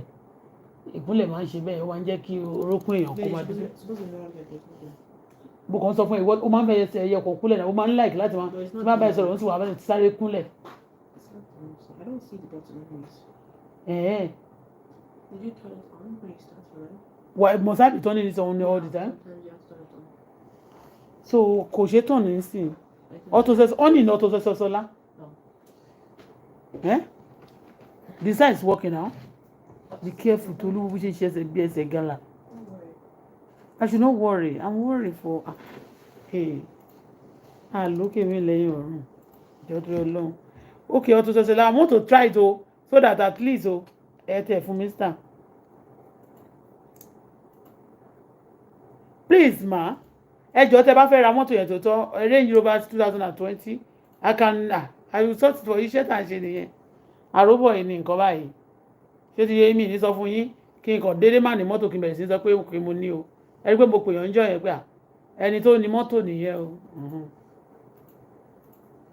but àwọn èèyàn lè like me nígbà tí mo wà South Africa náà wọ́n ṣe máa ní wọ́n ṣe báwo ni criminal tó bá ti like ẹ tó bá ti tí criminal bá ti like mi tájọ wà papọ̀ gan ẹ ti gbàgbé pé mi gan ti tí mo dẹ̀ mọ̀ pé criminal ni ẹ mọ̀ pé mi gan criminal ni mi but criminal ò lè like mi tó ní ṣe criminal kí ló tó wò mí bẹ́ẹ̀ ṣé nǹkan tí mo sọ yes na tí criminal bá tí bá close mọ́yàn tí mo mọ̀ pé criminal ni tá a dẹ̀ jọ close pa èmi náà criminal ni mi but when you don't know that somebody is a criminal you understand me it's another word when you know that person is a criminal I tell you the truth is ọmọ mi wojú mi mo nìyẹn ọ̀rọ̀ tí mo sọ lè má yé ọ̀tọ̀ yí ọlọ́run ó dẹ̀ yé mi fúnra mi turn it on for me Auto Successful it's on ṣe now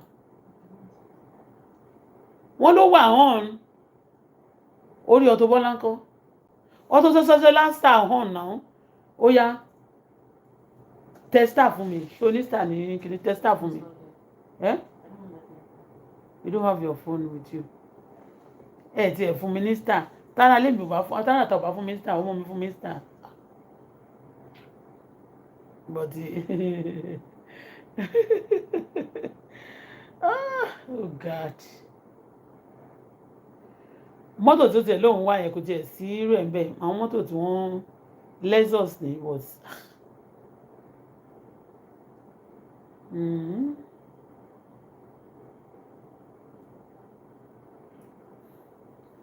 And let me tell you, before car can be stolen can be shipped to Nigeria, somebody in Canada is stealing it. And somebody, although, let me now tell you another thing. Oh God.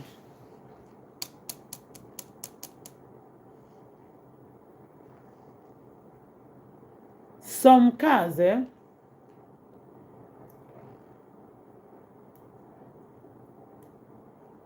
not those not those people that are selling used car, accident cars, but some dealer here in Quebec.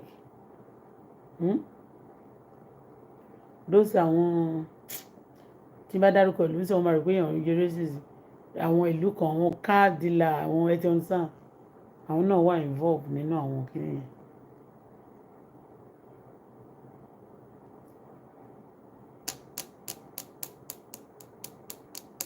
Torí majority of them may be looking at me. In fact, yeah. There was a time I saw one car online. This person always keep his car. It's working, but he has a storage that he always keep his car, but he's always post them online. I got to the place one day. He gave me address. He always opened that garage by appointments, the warehouse. Although it's not biblical like that, but you got to fetch a sorry. I saw this car and I love it. I want to buy. What is the car? Yeah, buying Benz. I want to buy Benz, Mercedes Benz. That GLK things then buy. I now deposit. He said if you want it, you should deposit the money so that they will keep it for you. And me, if I want to buy a car, if the car is like 10,000, if I don't have 8,000, I won't deposit. Because if you deposit now, you understand? But that is just a deposit. I said, I have only 3,000 with me that today, but I'm expecting money from Nigeria. He said, deposit the money. I deposit. The 3,000 was in my credit too. You understand? I went to the ATM. I collected money from, and when you collect money like that from credit, they would deduct money. I gave money to this person. I think it's about 3-4 years ago.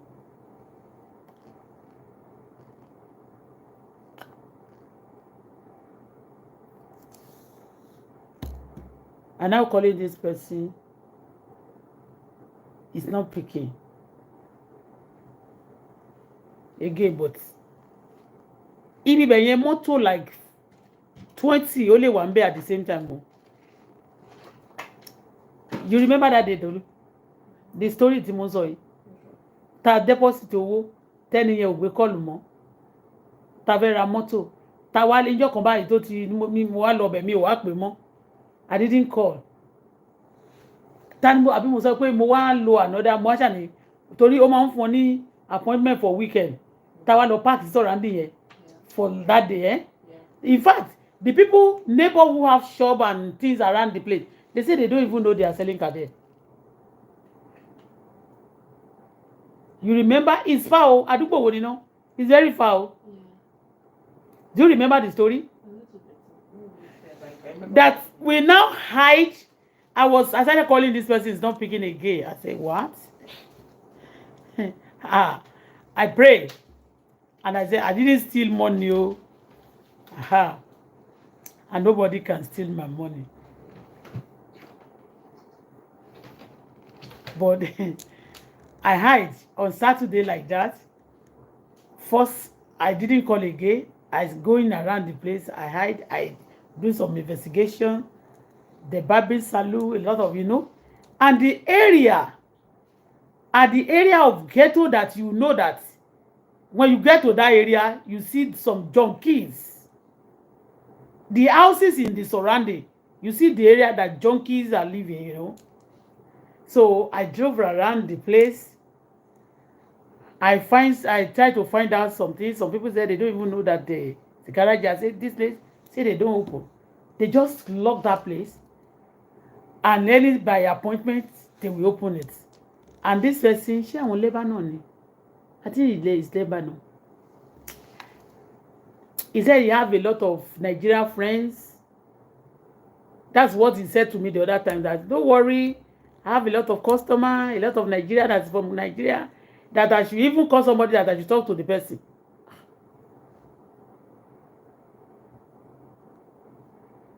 So I went to the Arando. I started looking for doing my feasibility study. Mo wá lọ lúgọ síbẹ̀. I know it will come on Saturday and Sunday like that to sell.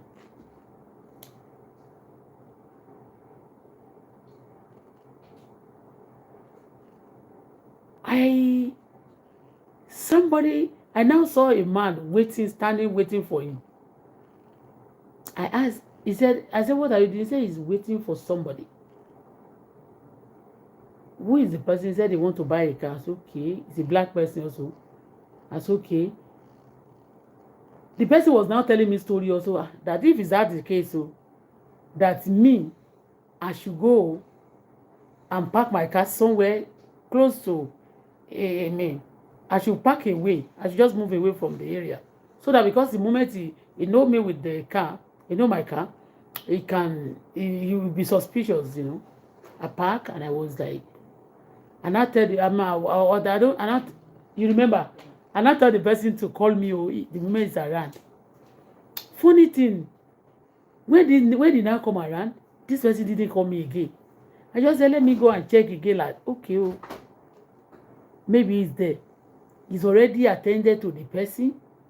If we open the garage to the person quickly, we start the car, and he entered the car and he was going. I was stopping him. He just drove up as if he doesn't see me. I just follow, Yes, now. I started following him. He just slip up as if he doesn't see me, and they never see me before. And I followed him. And when I followed him, I said to my daughter, I was driving, I said, my daughter, call 911, call 911, call 911 in this Canada. Call 911, call 911. You know what? He now stopped. He said, yeah, he didn't do this and that, blah, blah, blah, blah, blah. That he can sell car for me. He can shake car for me. He do send me car that time. He now said he's sorry. He didn't know I'm the one. But the way he behaved that day, I know he has done it for thousands of people. He now stopped. But only pé mo tẹ̀lé òun. And I was telling him that I'm calling police. Already I know your plate number of your car. You'll be tracked anywhere. Yeah. I followed him. I wasn't afraid. The moment he noticed that I was already calling police and I was doing video, not live video that day, I was doing video, he stopped and he apologized and he took me back. He said, "Chief's car, the car already sold. That car, I pay a deposit, is already sold. Give me my money."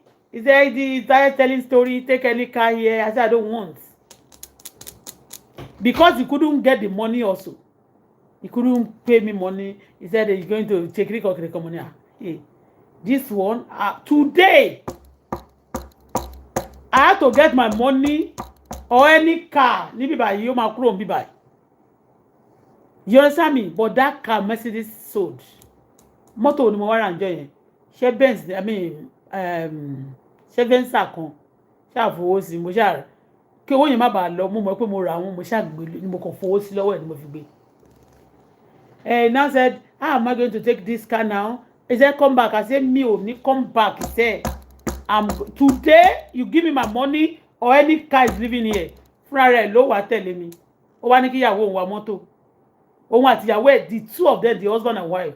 Tẹ́ bá rí ojú ẹ̀ bí ojú ẹ̀gbin. Ó fine tó yẹ pé ìyàwó ẹ̀ yẹn ó máa to jewelries sọ́wọ́. Kò dẹ̀ ń ṣe jewelries ordinary o lè ní wọn. Wọ́n smart bàjẹ́. Òun fúnra rẹ̀ ló wá gbé mọ́tò yẹn wá sọ́dọ̀ mi. Níjọ́ èmi kúrò ńbẹ̀. His wife now drove their car. Benz ńlá kan báyìí ni wọ́n lò. Ó wá ní kí n gbé car tó ó wá ní kí n gbé ìkan. Ó wá ní diesel. Mo ní kí ni mo fẹ́ máa fi diesel Benz ṣe? Èyí tí mo rà síbẹ̀ yóò ti ta ó dẹ̀ gbé kọ́ tó bá ti tà wá dẹ̀ send owó mi sí madam. You didn't come on time or somebody came with a good offer and I give it to them. Get your money back. No, you're now picking. You're not picking, and you know that you don't display car. The place always been locked. People around there, they say they don't know they are selling cars. And under that roof, under that warehouse, a lot of cars are there.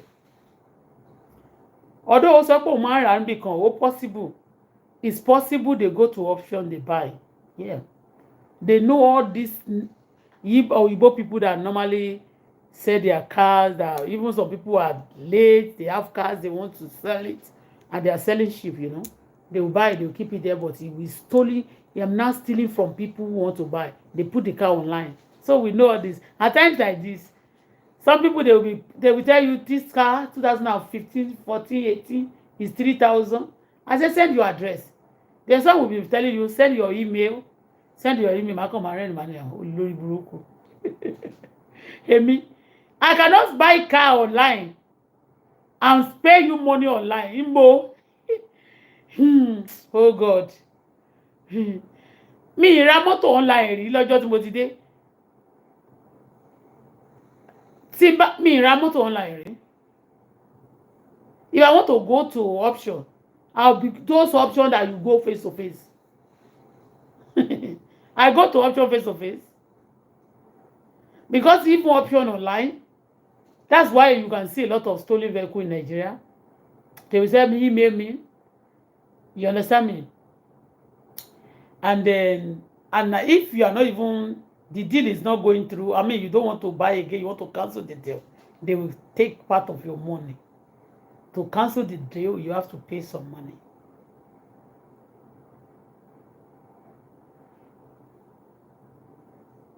Ẹ̀yin ọ̀tá mi, ẹ̀yin ọ̀tá mi, àṣírí yóò ní bò. So, madam, tú mi ṣe Sunday. Tú mi ṣe Sunday. Wọ́n ní star yẹn wà on. Mo bọ̀ kí n tó sọ̀rọ̀ ọjọ́ yẹn gangan ni mo gbé. Kò síbi tí máa gbé mọ́tò yẹn sí o, mo park sí ọjọ́ yẹn, ṣé mo park sójú títì mọ́jú ni. Torí ọjọ́ Sunday ni. Nígbà tó di ọjọ́ kejì báyìí mo kàn gbé lọ sí torí shipping center yẹn. Ibẹ̀ ló lè gbé mọ́tò lọ tí ó jẹ́ pé tí wàá ṣó ti yé. Òun yẹn mọ́tò kì í ṣe mọ́tò tuntun, kò ń ṣe pé kò jí mọ́tò yẹn o. Mi rò bóyá ó jí mọ́tò wọ̀nyẹn o, but ó fi ń scam àwọn èèyàn online. Ó máa rà, ó lè fi mọ́tò ẹyọ kan scam àwọn èèyàn 10. That's nǹkan tí mo believe kò ṣe nìyẹn gbà. Ó máa ń wò mí, ó náà máa ń wà lórí live chat mi. Yeah. Mo gbọ́ mi.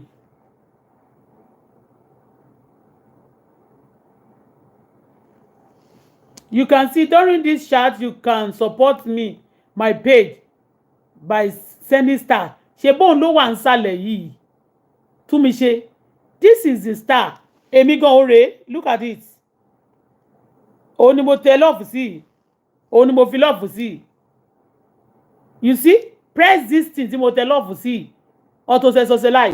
Press it. It will take you to star. Kí ni mo fẹ́ check properly? Auto-Bola. Let me go to Auto-Bola.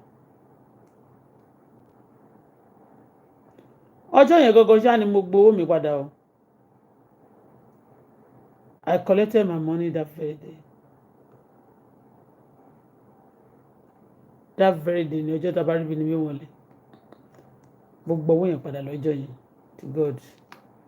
Kò lówó yẹn sílẹ̀, mọ́tò mi mo ṣàgbé, ó bẹ̀ mí. Wọ́n á wò pé tí n bá gbé mọ́tò yìí lọ lénìí, tó bá ti yá báyìí kò ní gbé fóònù mi mọ́ rárá.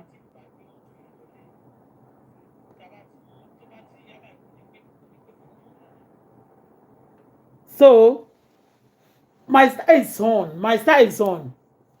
Support this page with star. Only star only. During this chat, you can support my page by sending star. Sending star. Send. Mo kọ ó tún kọ send sí. So, you say I should check very well. Ó nìyẹn, ẹ lọ wò mo ní ó wà on. My star is on. Now, let me talk about Pastor Damina. Some Pastor Damina, I watch a lot of video of Pastor Damina. A lot of it. You understand? Pastor Damina is a preacher. And he said a lot of things. But there's something Pastor Damina did to me. I mean, he did that I didn't like then. 2021 or 2020. No, 2020. When sister. That's why I know that some politicians also working with Pastor Damina. Although he has been a preacher for a long time, definitely he will surely have some preacher that, of course, you know, Nigerian pastor work with politicians here. Yeah. So, sorry, let me load this one. My phone is talking. It's yanning.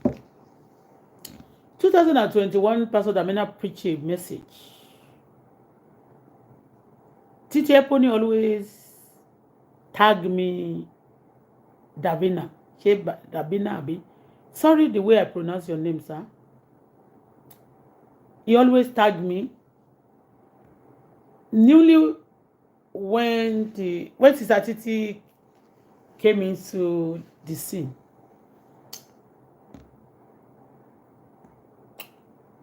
on Sunday service, evening like that, maybe they are replaying it new or it's just live. Pastor Damina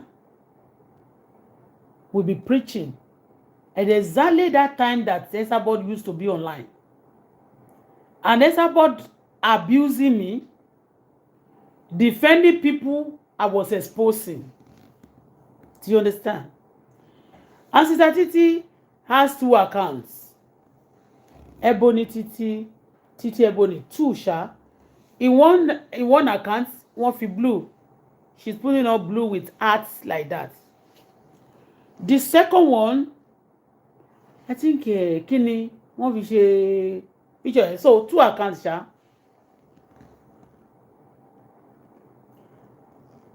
The moment Pastor Dabina is on live, on live,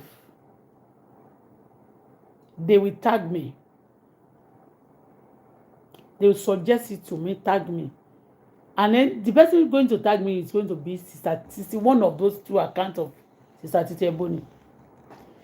To tell you it's possible Sister Titi Ebony is not the one using the 2 accounts. But she told me that she owns the 2 accounts, that I should hide her. She's a friend to me on my Princess Bola. You know that time I only have Auto-Bola, no Princess Bola, and later I open Auto-Bola. No, Auto-Bola is in existence, so I use it too. Okay, Auto-Success is not yet in place then. They tag me, but because Sister Titi is the person at that moment, she presents herself to be something that she's never. For somebody to tell you she's a good person and she's evil, anytime she suggests it, even when somebody is ready and is going to talk about me, in that chat that Esabod will be doing so to abuse me, all of them will be laughing, but they want to use systematically for me to be under this and be watching, and Esabod will be defending all those people I'm talking about, that I'm complaining. She will be defending them and abusing me, and Sister Titi will want me to stay under that. But if it's Sister Titi that owns the 2, that now using the 2 accounts, I can't say. But she told me that this is her 2 account, I should hide her, and I did. Now, before they killed the father of my baby, it was December. I said one pastor gave information. I don't know, maybe you understand, but Pastor Davina was now preaching a message. Said before your sin can be cancelled. She was preaching about using blood for sacrifice. Before, if somebody offended you, that you need blood, he was preaching about blood. Go and check any title, any message in that December 2020. During that time, he preached that message. And Sister Sisi suggested to me. That's why I know Titi Ebony also know the people who kill the father of my baby, they are connected with power. Yes. But they, if they want to kill, they may not send people. They may not go there themselves, but they have killers. And when they give the order, they will go to terminate somebody's life. Because they have already given order. So, Pastor Davina was preaching that message. And at the same time, the other lady on the Facebook also said, they're giving information, and the same Pastor Davina may not know me.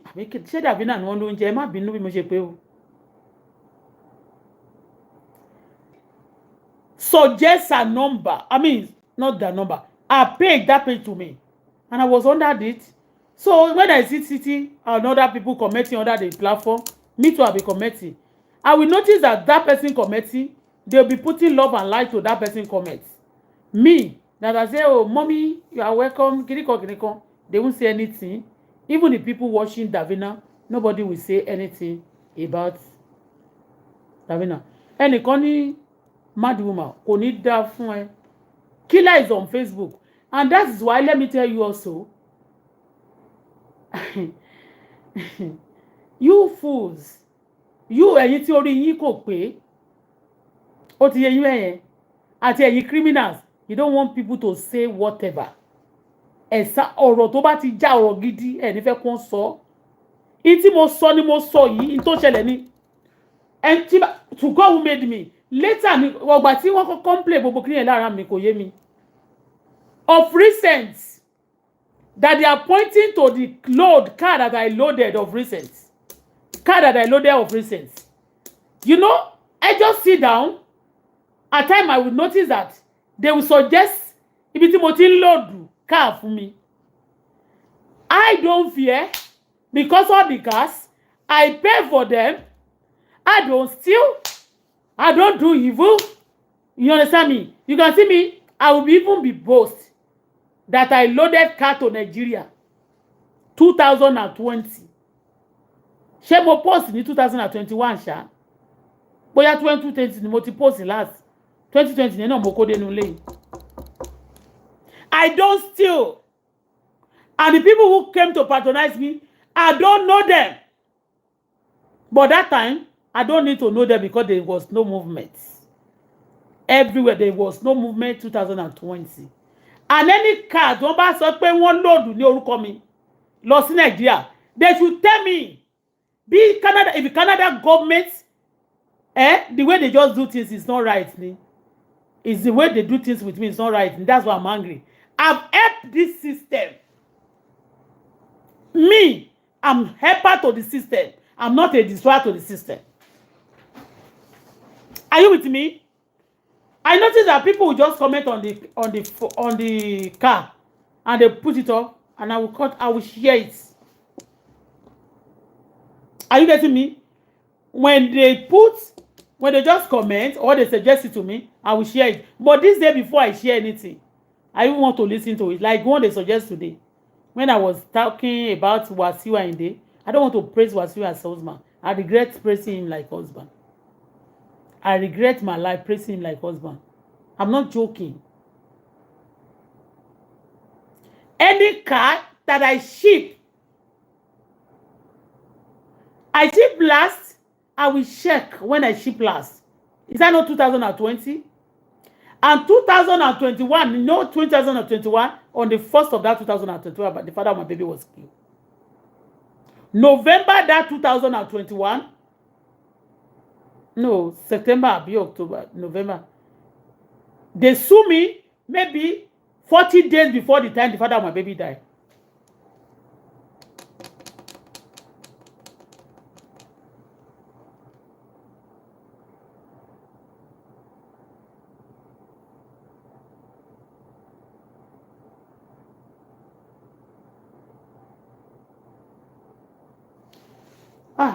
Only you run away from how have you read the system? You run away from Nigeria, you're a refugee.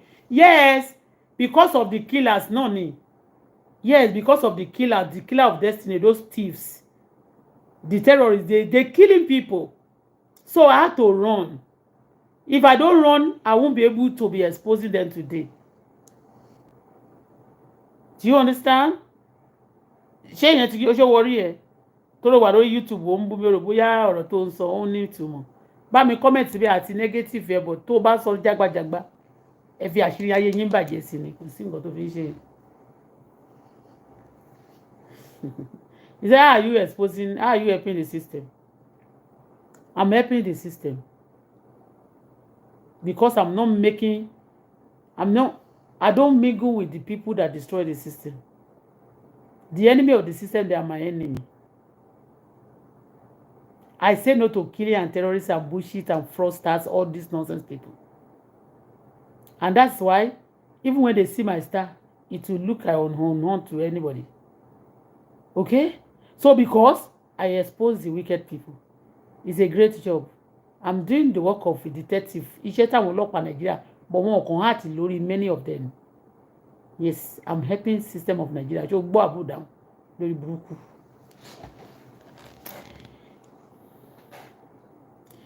So, Pastor Davina, Titi Ebony then suggest maybe it's one, but òun ló ní òun number àkáǹtì òun ní méjèèjì. Ọjọ́ tí mo sọ pé stop terrorizing me, stop doing this to me, stop doing that to me. Ọjọ́ tí mo gbé orúkọ wọn síta báyìí lẹ́yìn tí wọ́n tí Wàsíù ní kí n tẹ̀ sójú wọn. Ọjọ́ yẹn ló cancel gbogbo account because kò wá láti ra mọ́tò, kò wá láti deal pẹ̀lú mi. Gbogbo àwọn power authority wà ń bẹ torí wọ́n sọ pé wọ́n ní mo gbé orúkọ Professor Yemi Ọ̀ṣínbàjò mo kọ terrorist sí. Àánú Òjó mo fẹ́ kọ sí but wọ́n kàn gbèjà Àánú Òjó ni wọ́n gbèjà pastor wa yẹn. Ṣó ti yé? Wọ́n gbèjà pastor up to date. Kí ni wọ́n ṣe sí Àánú Òjó? Kò sí nǹkan kan tó ṣe sí. Wọ́n ní mo kọ terrorist orí. So it came because ànígbà yẹn kẹ̀dẹ̀rẹ́ mo ń ṣe no to terrorist. Mo ń ṣe no to terrorist.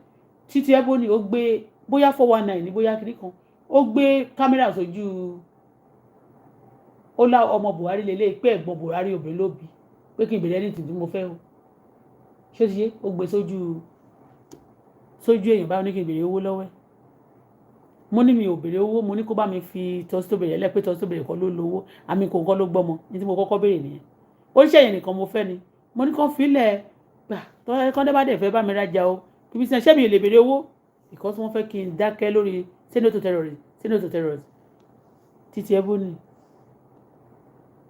kó tó di wípé ọ̀rọ̀ yẹn ṣẹlẹ̀ Davina wọ́n kò lè ní kí Davina pray kó preach gospel ẹ̀ o ṣó ti yé yín mo dẹ̀ máa sọ fún yín lónìí nǹkan tí Davina Pastor Davina tó ń ṣe I will tell you today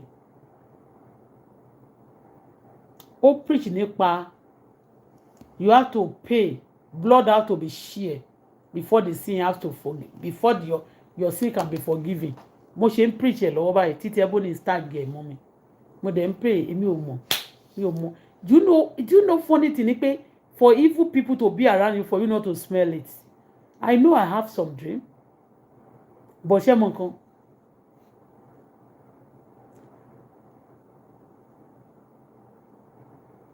Ọlọ́run ṣeun gan ni ọ̀tá gbẹ́ kòtò tó jìn gan wọ́n rò pé wọ́n ti ju ọ̀tá mi síbẹ̀ lọ́hùn kó ti lọ kí títí tó dé ni mo ti lálàá yẹn ẹ sábọ̀ dé mama solve with boldness tó bá rí plan ta ní fún ẹ lórí social media yìí plan wo lọ́lọ́run ní fún wọn sí tó bá rí plan ta ní fún ẹ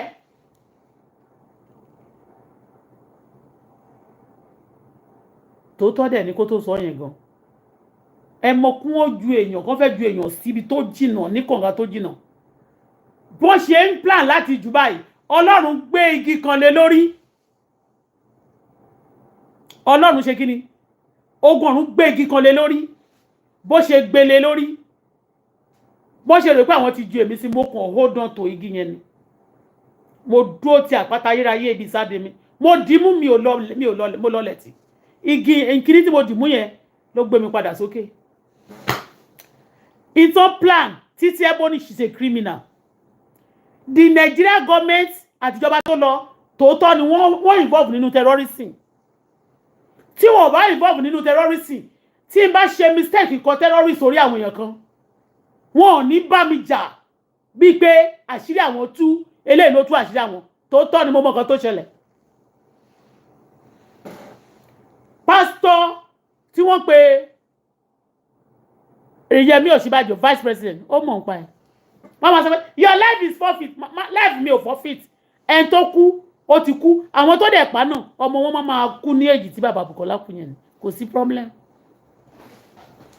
kò sí bá máa ṣe pé lórí bíbá ẹ̀ àti ṣépè àti sọ fún Ọlọ́run àdàbí tó bá jẹ́ wípé mo purọ́ mọ́ wọn àdàbí tí ìbá ṣe pé kí orílẹ̀-èdè wa lè dára náà ni ṣé rí ìkà ni wọ́n ṣe fẹ́mi òṣùpọ̀ Ọlọ́run sọ di rere nítorí pé Ọlọ́run wa ń jẹ́ kí orílẹ̀-èdè náà kó liberate àṣírí wọn ò bò tẹ́lẹ̀ but wọ́n wá rò pé àṣírí wọn bò ìgbà tí mo wá bíbá yẹn a lot of big people in the whole world wide world they have interests àwọn ẹlòmíràn máa sọ pé sí your name is not good mi ìgbúdọ̀ máa sọ̀rọ̀ àwọn tó ṣe kíní yẹn and àwọn ẹlòmíràn gẹ̀dẹ̀rẹ̀ in fact tí n bá kúrò ní Quebec ń bíbá yìí àwọn kan fẹ́ kí n kúrò ní Quebec kò ṣe for for good ni. Àwọn kan jẹ sonoba. Wọ́n máa ready wọn gan. Bẹ́ẹ̀ ni. But wọ́n bá ready wọn sìn. Àwọn mi lè máa fi kanra mọ́ mi. Ìkanra yẹn náà dẹ̀ náà ń fi mọ́ mi nígbà tó wà ní school. Kò ṣe pé mo ṣe burúkú. I didn't do bad. They don't treat people that does bad or that do fraud like the way they treated me. They deal with me like you open some secret that you don't know, and it's not even me. I have to say it, because if you don't say some things, they will put that thing on you. If you don't explain some things, they will tell the whole world that you are the one. Meanwhile, they are the one. They do you bad, and they'll be telling people, they'll be playing victim. So, Pastor Davina, Pastor Davina was now preaching that gospel. Hello, go and check Pastor Davina. Now, Nigeria government and àwọn tí ẹ bá jọ rí ìjà tó bá ń ṣẹlẹ̀ láàrin wọn. Check who are the politicians going to, who close to Davina. Who is the business people who are close to Pastor Davina? He may not know. People use a lot of people, they won't know that they're using them. And don't forget, Pastor Davina is from Uyo. That's Ono Calabalong.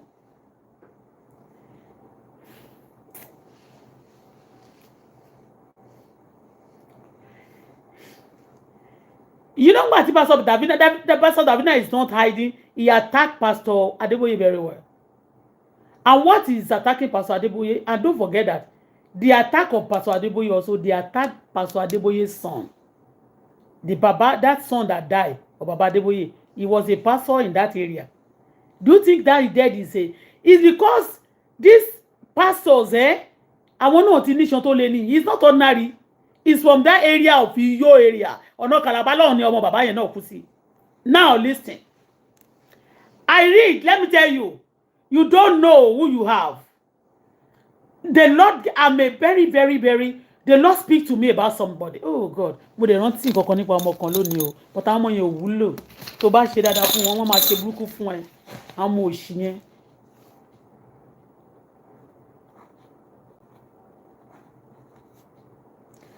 Jen, my son, no. But you pray from my son. Do you understand? The fight have been in existence. If you really want to know, because you know what Mr. Pastor Davina is saying, talking about, is Davina also said the same, that he has fraud.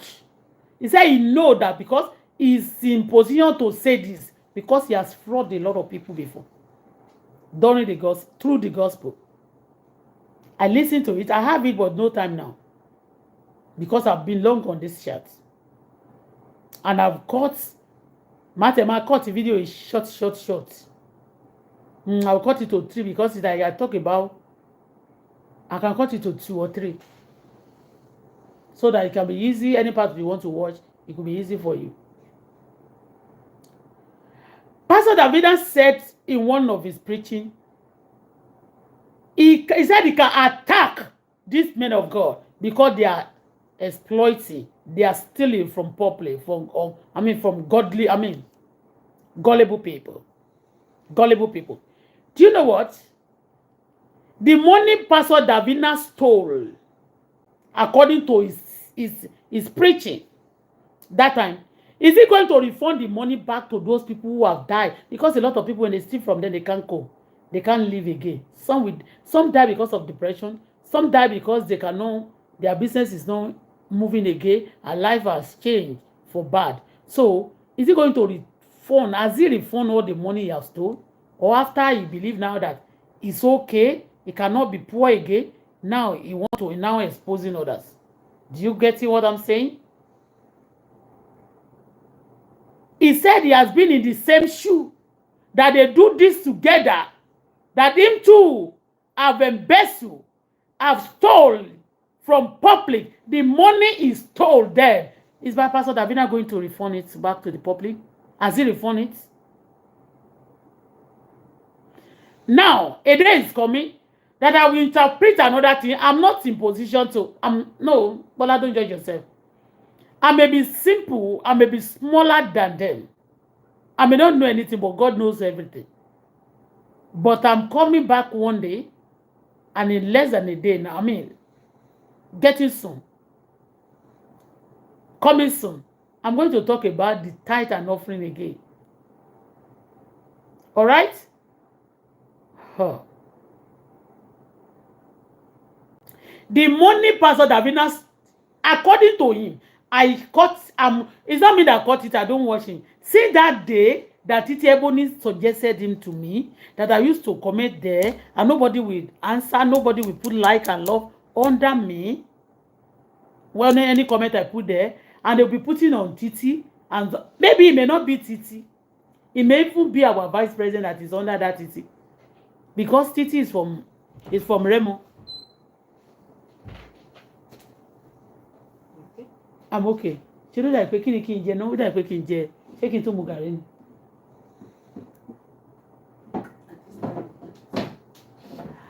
She looked at me. Do you understand me?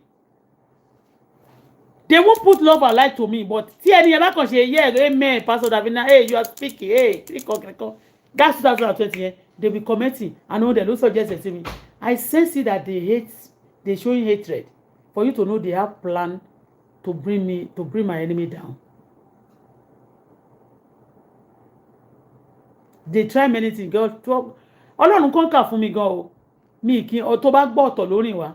Ọlọ́run really wà pẹ̀lú mi. Ìgbà tó fẹ́ sponsor ogun yẹn náà wọ́n wá gbé gbogbo àwọn èèyàn tó bìlì pé bóyá he can speak for me. They use all of them against me. But you know what?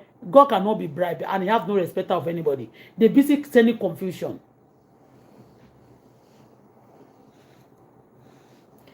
If you want to really know what Pastor Davina is saying, doing, check, investigate the rich people going, attending the church, who are close, those people in power that are close to him. You will actually know the problem. It's not about the people party these days, you know. People showing hatred, even if you are good, they show hatred to you because they just believe that. A lot of people showing hatred to some people, it's not because they really, because, I mean, they just hate that person because they cannot cover their shame, their secret, their evil ways. Do you know? See that time, when I listen to David, and when I see him, I don't listen to him. Titi Ebony suggesting him to me. Timba pro kò ní dáfẹ́ tó purọ́. Bóyá kìí dẹ́ ẹ̀ṣẹ̀lẹ̀ bó òun rèé. Bible rèé.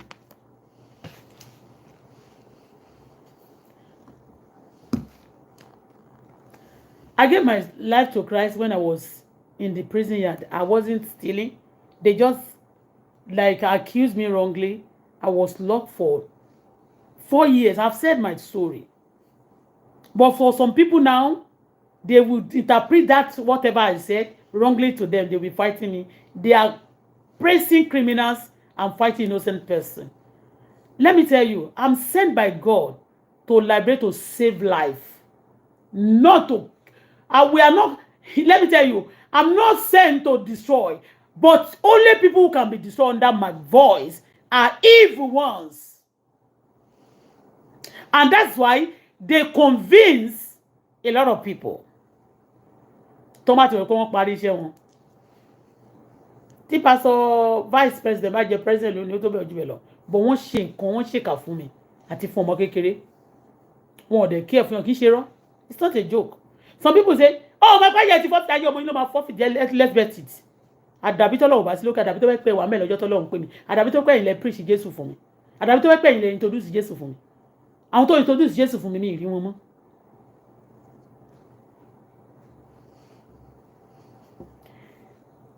Pastor Davina preached a message.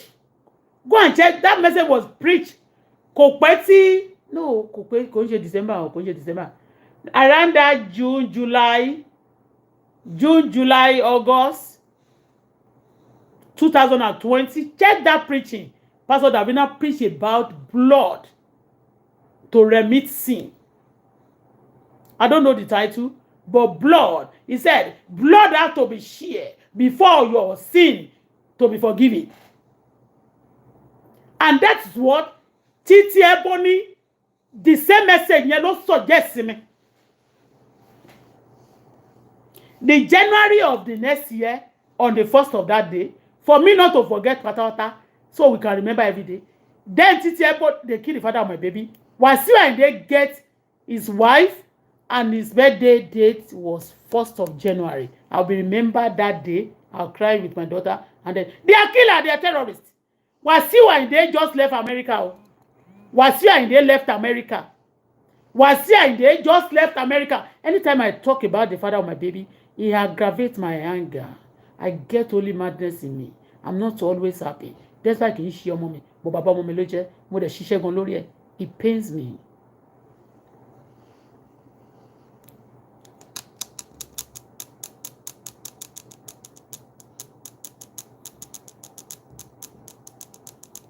And go and check it.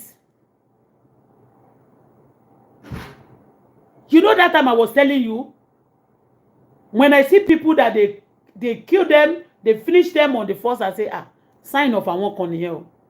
There's some people in Abeokuta, they say they work before in a bank, and they kill them, the father, they kill all of them, the family on the first. I say, and it's Ogun State, that time.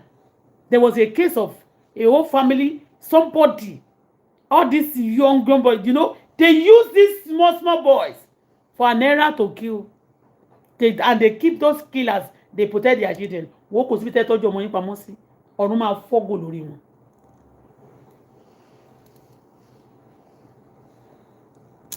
A lot of people be saying they don't really know what happened when I'm talking. Hey, she go for this. Ìwọ tó bá tún complain pé mo sọ̀rọ̀, pé inú bí mi àbí mo ṣe pé gbogbo tó ń ṣe fún mi láyé k'Ọlọ́run jẹ́ kó ń ṣe fún ẹ. Kó ṣiṣẹ́ kó ń daṣẹ́ ẹ̀rú kó tún pa bàbá ọmọ ẹ̀ kó tún pa bí kó pa ẹ̀ dànù lórí. Kó ṣòfò kó tún fọmọ náà ẹ̀. The thing, what they did to me is horrible. I'm not saying Davina knows, but he was preaching the message that day about your blood, a blood out to be shared before your sin can be forgiven. Titi Ebony send it to me with one of his account. I know my walabe, ó tún wá ní fake account tó fi wà lábẹ́ Esabod. Esabod be defending. They want me to stay under that Esabod. Either Davina. Then he will go there. So because he defending, he will be defending all these people that Auto-Bola is mad. Auto-Bola has a mental problem. He's bipolar. Wọ́n máa sọ òyìnbó tí ó mọ̀ fún. Illiterate, a máa pè yàn ní illiterate. And they opened that fake. And that time, don't forget, all of you don't forget that. This Kokosaria of 18 also, that travel fled to South Africa all the time. He always, Esabod said, he has been under him for 11 years. And that time that is under him, they bully even the president of Nigeria now. Esabod abused him to her. He declared him dead. And it's under him. For 11 years. And Esabod will be defending Wasiu. Bó ṣe jẹ́ pé tó olóòtú máa tú àṣírí Wasiu máa tó bá ti jẹ́ pé kò tètè send owó. Tó bá tètè wọlé. Tó máa tètè send àwọn èèyàn kan tètè send owó. He will be attacking Wasiu. Attacking Wasiu. Attacking Wasiu. Tó bá ti attack Wasiu báyìí, wọ́n kàn tó gbé contract on ńlá kan wá ni. Do you understand me? Wọ́n ta lẹ̀ o, wọ́n ta ago kíní kan o, wọ́n ta gbá o, wọ́n ta wo. That's since that time here, anywhere Pastor Davina is preaching, I don't like his message. I'm not saying that he's the one that is involved, but he was preaching that blood has to be shed before your sin can be forgiven. What is the sin? Did I terrorize? Shebi that just expose people who there with me that they want to be sitting somewhere and be frauding me. Now, I share Davina. Nobody press one like under him. Okay? Because maybe Titi know him. Maybe other people in power, they know him. But me, I don't know the share of Baba Adeboye also, because when you know the age of Baba Adeboye's son, the father of my baby that died, and Baba Adeboye's son, Baba mo mi pé mi ò mọ èjì bọ̀dá kí lórúkọ bọ̀dá yẹn náà tó kú yẹn. Ẹ máa rí.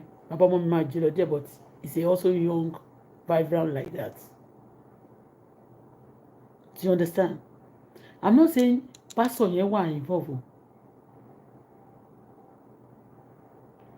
And don't forget, Titi Ebony's husband is from Igbo, Ebonyi, all those areas like that. I'm not saying that. Me, I just, I'm not saying, I'm not saying they are involved, but I'm still talking. If anybody telling me now, Auto-Bola, because I don't know that investigation was going on, or now some car was stolen in Canada. Anytime they say car is stolen in Canada now, Olori Buruku, some crazy people, they will going under my platform and be tagging. Maybe they can see. Shame me. Share I will still car and I will be suffering to get money. I want to do common Uber. I don't have the car to buy Uber. Those people who are stealing those cars, do you think they lack money here? They don't. If they tell them to pay any money, they pay any money, they get all their things on time quickly. They don't see criminals because the criminal is now wiser than some governments. The criminal, what did I say? The criminal are now wiser than the governments because they pretend to be good person and they are bad. And then they shift your attention away from them. They even make friends with some governments, criminals. And they direct your attention to innocent people so that you will not get to know, you won't get to know them. Since that time, that's why you can see me that I smile. Anything more, the other person, what is it that he said is in Canada now? What is it? Suleiman. Pastor Suleiman. He's not my friend. I don't listen to him. He doesn't preach anything that enters me. There's some people, I'm not saying he's not a pastor. After all, one of the pastors that I like most, he mentioned that is the Godfather. Like, it's also from Isha area. The pastor who preached to me, Baba Iberia, at the Foursquare Church, Irú Pastor Kasali tí mo rí níjọ́ kan tí mo ṣe ẹ̀ ń gbà ẹ̀. Bí wọ́n jẹ́ àwọn ló jẹ́ English pastor ní Foursquare ń gbà yẹn. Ọkọ sísá fún mi yẹn. Sísá fún mi yẹn. Ọmọ Fọláwíyọ́. Lára àwọn tí àánú òjò ti ṣe bẹ́ẹ̀ fún ni tó bá ṣe kìnìyẹn fún. Ṣé ti yé bẹ́ẹ̀ tọ́lọ́run wáyà wọn. Pastor yẹn ló já àǹtí yẹn gbà lọ́wọ́ wọn. Ṣé ti yé báyìí tó help àǹtí yẹn gbà yẹn tó rántí yẹn náà wà lọ́dọ̀. So when that bá ń sọ̀rọ̀ ẹni tó rí ò bá pé tí ò bá ní knowledge tí ò dẹ̀ tí ò mọ anything you cannot understand me. Mi ò fi àwọn tó wèrè tó sákò lẹ́ni tó ti pẹ́ ní tó yẹ pé ọpọlọ wọn ti dàrú àbí tó fi wèrè gbàwé. You understand what I'm saying? Tó dẹ̀ jẹ́ ìkà. Gbogbo tí Esabod lọ ń ṣe ní London tó lọ ń ṣe l'Amẹ́ríkà tó bá ní Ọlọ́run gbọ́ àdúrà owó ike ló lọ́ máa wọn já tó bá dé tó máa lò wọn gbowó owó ike I swear to God kò yẹ kí n swear to God but God forgive me tó bá jẹ́ṣẹ́ owó ike fraud ló lọ́ máa wọn ṣe àwọn yẹn dẹ̀ ni wọ́n máa wọn they be president they be doing bad things and they be attacking èmi for ignorantly me for my mind that is so plain mi ò jalè tán bá ti tẹ mọ́tò yẹn báyìí màá tún gbé sókè èyí tí ètò bá ń wá nínú mọ́tò wọ̀nyẹn mọ́tò tí mo post yẹn tó bá ti jẹ́ ètò wà ńbẹ̀ tẹ́ bá ń wá wọ́n ara mọ́tò Lexus 2008 2007 wọ́n wá àwọn 2008 wọ́n ń jí mọ́tò kéékèèké yẹn because wọ́n ti mọ̀ pé if they should steal Toyota 4Runner or Lexus 2020 if you get to Nigeria do you know how many money they're going to get nígbà yẹn bóyá wọ́n ń ta tibẹ̀ yẹn ní 7 million they will be selling those 140 million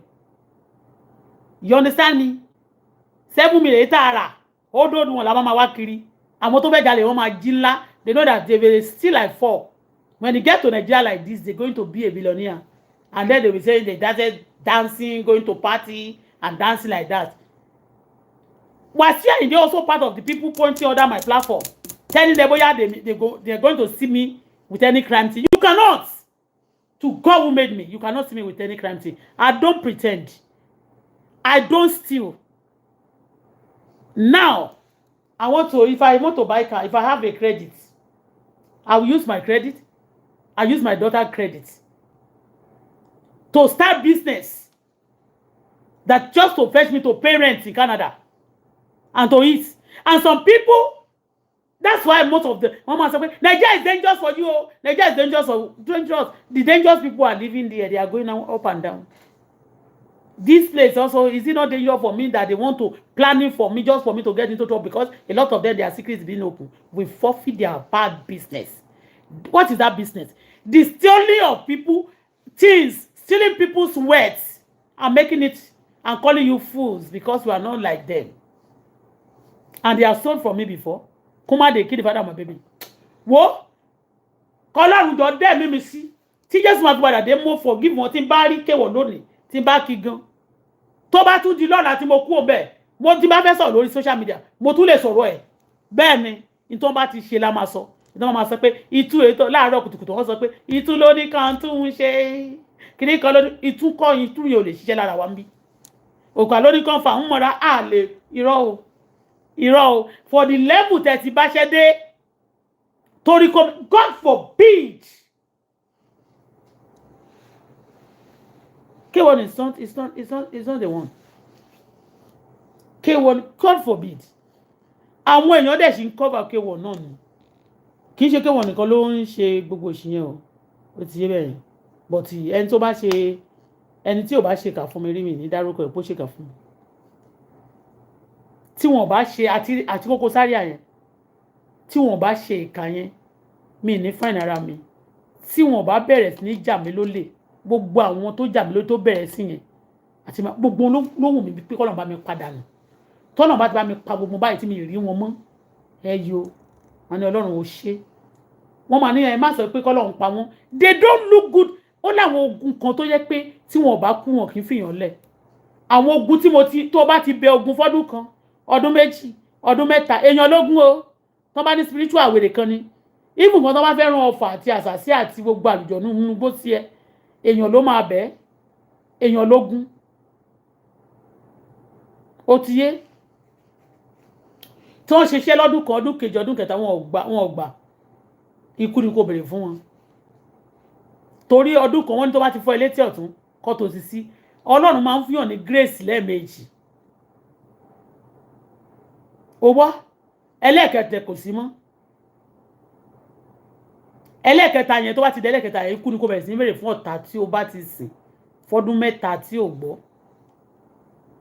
ó wọlé ọkọ ogun kan ṣoṣo ń bá ẹ fa wèrè fọ́dún mẹ́ta ikú ni kò gbàdúrà fún wọn ìtẹ́ nìkan máa ṣe pé tó bá má gbàdúrà fọ́tá ẹ̀ kó kú tó bá wà láyé gangan ni òun ló máa jẹ́ kó ṣe kíní kan àwọn kan wà èmi ò ráyè oppressor torí èmi ò kì í jalè mi ì dẹ̀rẹ́dì láti oppress mo fẹ́ live ayé mi bọ́lọ̀ ṣe ní kí n live ẹni so àwọn kan kàn fẹ́ oppress wọn máa sọ pé mo lo mọ́tò 100 million báyìí o mọ́tò tí ṣe wọ́n ṣiṣẹ́ fún mọ́tò tó yẹ pé ìgbà tí wọ́n ń ṣiṣẹ́ kí ẹ̀tàn nígbà ọ̀lọ́ ṣe yẹn wọ́n ralẹ̀ wọ́n kọ́lé wọ́n ro oúnjẹ jẹ wọ́n ń ṣalẹ̀ jẹ wọ́n ń ṣa coins fìrà búrẹ́dì ni wọ́n máa ní go work because wọ́n fẹ́ kó kó lórí mídíà kó má sọ̀rọ̀ mọ́ ohun tó kàn fẹ́ náà ni pé kó má ní tẹ̀ fúnra ẹ̀ kó bá dẹ̀ débi iṣẹ́ ibi tán ti ní kó lọ ṣiṣẹ́ yẹn kán ru ẹrù lé ẹ lórí kán máa sọ pé àjẹ́ ló ṣe ẹ́ èmi ló ṣe ẹ́ àmì kan ló wà lórí ẹ tó fi ṣe gidi kan wọ́n máa ru ọmọ ẹ wọ́n lè fẹ́ jẹ́ káyé sú ẹ ṣé ti yé bẹ́ẹ̀ yẹn àwa ti kọjá level yẹn Ọlọ́run wà nínú wa gbangba ló jẹ́.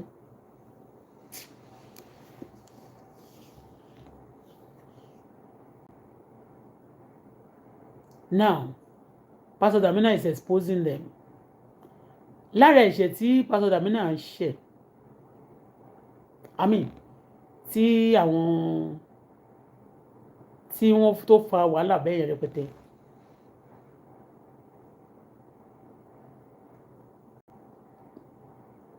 mi ò mọ ẹni tó wà behind it o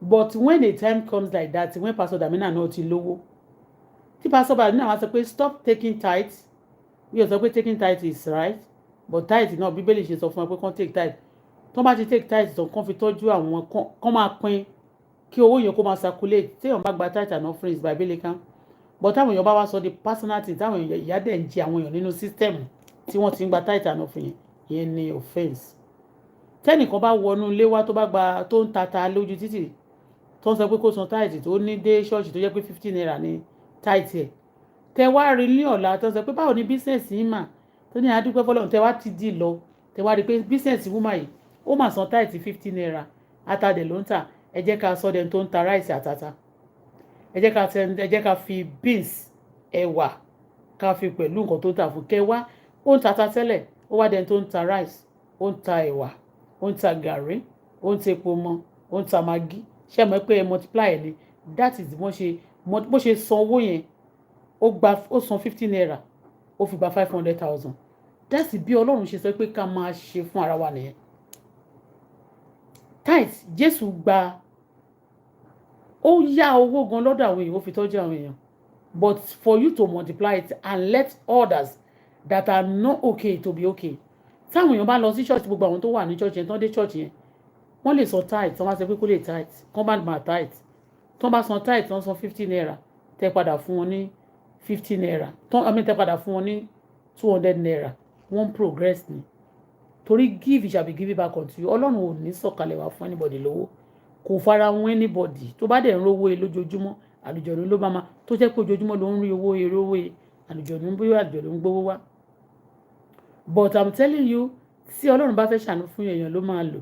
But nítorí pé àwọn majority àwọn èèyàn tó ń pera wọn ní èèyàn Ọlọ́run kì í ṣe pé tó ń pera wọn tí Ọlọ́run pè ẹlòmíì ó kàn wá fọpọlọ ṣe. They are not so generous again. Ní gbogbo àwọn people yẹn wọ́n rí mi náà ṣó ti yé yín àwọn tó jà wá lólè gan nobody want to kì í ṣàwọn nìkan ló commit offence. Àwọn míì náà wà tó jẹ́ Muslim mo ti sọ̀rọ̀ àfáàrí tí wọ́n ń pààyàn lójoojúmọ́ tí wọ́n dẹ̀ ń jalè tí wọ́n tún jàyàn lólè ṣó ti yé yín. Nigeria is just a system that they love to thief, they love to steal.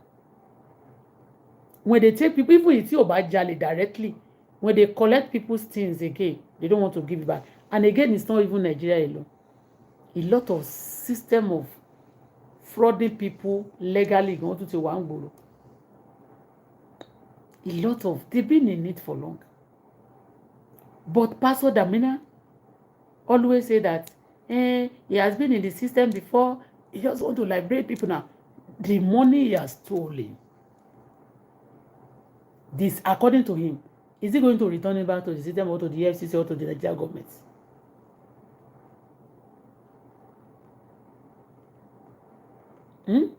That is attacking somebody.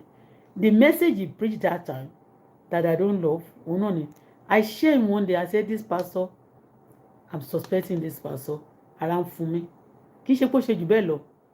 Because if I notice that anybody is involved in the death of my, I'm not saying it's involved. Sorry, don't quote me.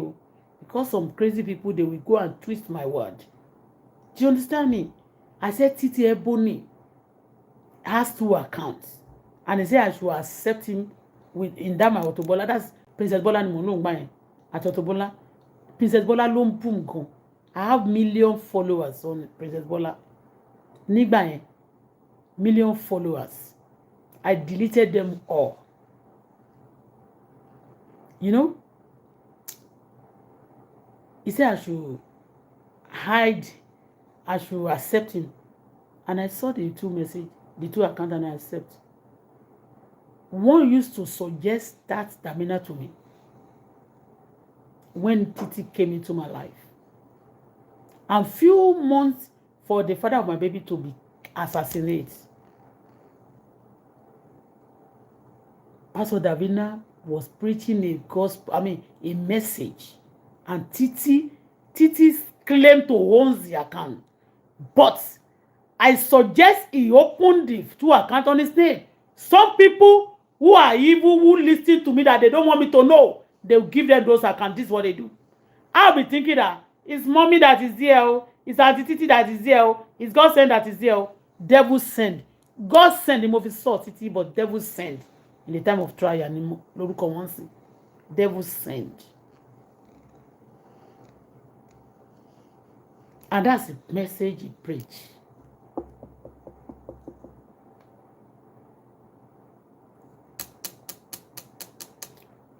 I know mafias are part of churches. Yes. Even Sulaiman that is here in Quebec now. They say it's in Quebec now. Mafia, we have mafia in the church. I gave my life to Christ 1989.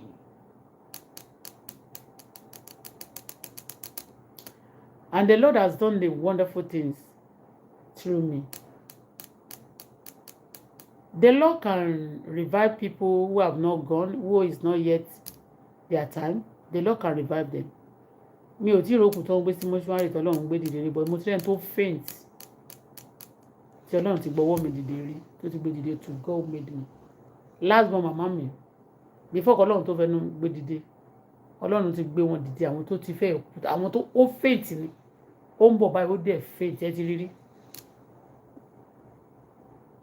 ó dẹ̀ ti lọ báyìí mo dẹ̀ gbọ́wọ́ lé ó dẹ̀ padà wá sáyé ó ti ṣẹlẹ̀ sí wọn sí mi rí mo sọ́rí ó ti ṣẹlẹ̀ sí many people rí tó jẹ́ pé tó wá ti pé èèyàn kan tiẹ̀ ti kú ní sọ̀ráǹdì wọn ni kàn lọ pè mí wá wọn máa dóde mi ó ní ìyá kan tó ti kú tó yẹ pé bó ṣe ó ń give up báyìí ògbèjọ ọmọ ẹ̀ kó sọ́dà jẹ́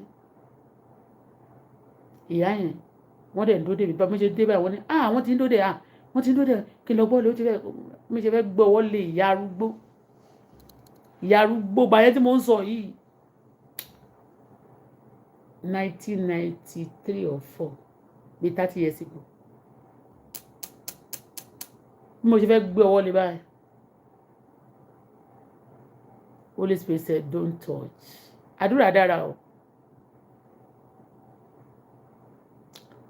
ó ní don't touch first time tí mo réyàn tó kú nìyẹn kó tó di pé ó ń lọ yẹn ó máa ṣe hiccup tó bá ti fẹ́ give up ó sì ń ṣe ó máa ṣe hiccup. ìyá kan tó ń jọ jẹ́ group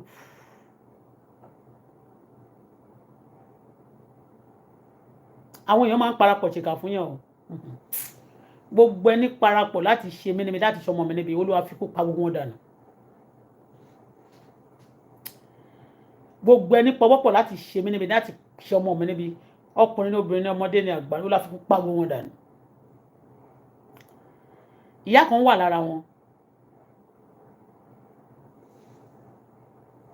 mi mo forúkọ bò wọn láṣìírí o but àwọn tí mo ń sọ Ìkògí ni wọn ìyá kan wà lára wọn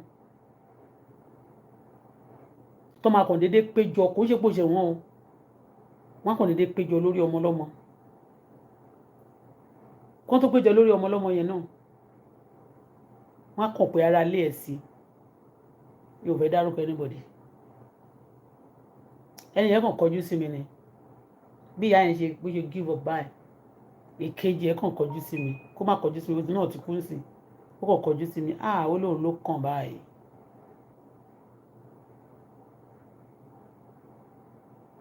ó kàn kọjú sí mi kó má kọjú sí mi mọ́ ó kàn sọ fún mi direct nípa òun ló kàn báyìí mo kàn kọjá lára ẹ̀ kò pẹ́ kò jìnnà wọ́n propose sí mi mo fẹ́ ṣe wedding ó ní àwọn kankan tó ń dá dúró láyé ẹ̀ gbogbo ẹni tó ń dá ìbùkún mi dúró tó ń dá ọlá mi dúró tó ń dá ìṣeré mi dúró tó pọwọ́pọ̀ lórí èmi àtọmọ mi láti fìyà jẹ mí mo tún ṣe wá sí Canada tí owó wọn ò sí nínú owó tí mo fi wá sí Canada tí wọn ò ṣoore kan fún mi rí tó jẹ́ pé ibi náà ṣàǹṣe Olúwa fi kú pa wọn dànù àwọn tó ń dìde ogun sí mi torí oore àti àdúrà tí mo gbà lọ́wọ́ Ọlọ́run tó ń dìde ogun sí mi torí ọmọ tí Ọlọ́run fún mi fúnra rẹ̀ tó ń dìde ogun sí mi torí ogun tèmi fúnra mi tó ń dìde ogun sí mi torí iṣẹ́ rere tí mo ṣe láyé tó ń dìde ogun sọ́mọ mi gbogbo àwọn ẹ̀dá bí Olúwa fi kú ṣe ìdájọ́ wọn àwọn kan wà tí wọn bá kú wọn ní jẹ́ kó lọ tẹ́nibọ̀dì bá wí tí wèrè òsínwìn kan tó jẹ́ ògbólógbò ìkà kan tó bá ń ṣe bí olóore ń gbà mí tó bá ń sọ fún ẹ pé má máa ṣépè fáwọn ọ̀tá ẹ̀ awọ́ ti ba àwọn ọ̀tá yẹn ni ó wá fẹ́ kó relieve wọn tó bá relieve wọn pẹ́rẹ́ díẹ̀ wọ́n padà wá in full force màmá yẹn wá sọ fún mi ó lóun ló kàn báyìí ọtí ọ̀rọ̀ tó máa sọ létí mi mo tó bá jẹ́ pé ọ̀rọ̀ wọn pass message fún mi tí bá kọjá tó máa kọ́kọ́ sọ mo lè má gbé tí bá sùn ọ̀rọ̀ yẹn lè kọ́kọ́ wá sí ó lè kọjọ́ nǹkan kan náà máa kọ́kọ́ rìn wọ́n sí brain mi Tolu please give me charger ẹ̀yin tí YouTube ẹ lè wá join mi lórí Facebook Tolu wá lọ́mọ mi ayọ̀ mi ti dé please give me charger your charger phone this your phone ó ti fẹ́ this phone ti fẹ́ off ó ti jẹun náà jẹun látàrí oúnjẹ kan la jẹ látàrọ bólówà okay let me cover the face oya go torí kò wọṣọ ni mo ṣe ó wọ níkà pépele má bínú èyí tí mo cover fún yín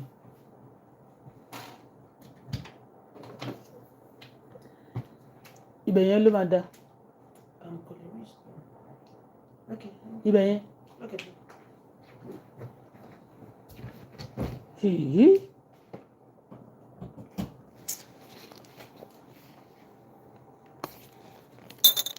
Dúró náà. Báwo jẹ́ sún kí yẹn sókè fún mi lé. Yeah.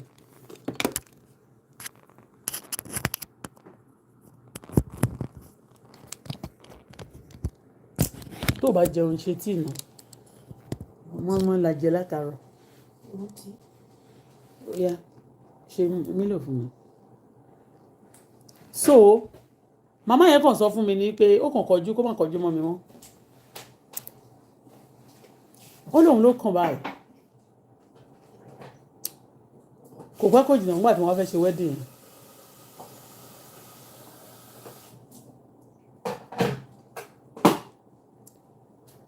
Bí mo ṣe múra tán lọ́jọ́ wedding mi mo ń lọ sí MFM mo ti ṣe wedding mi o small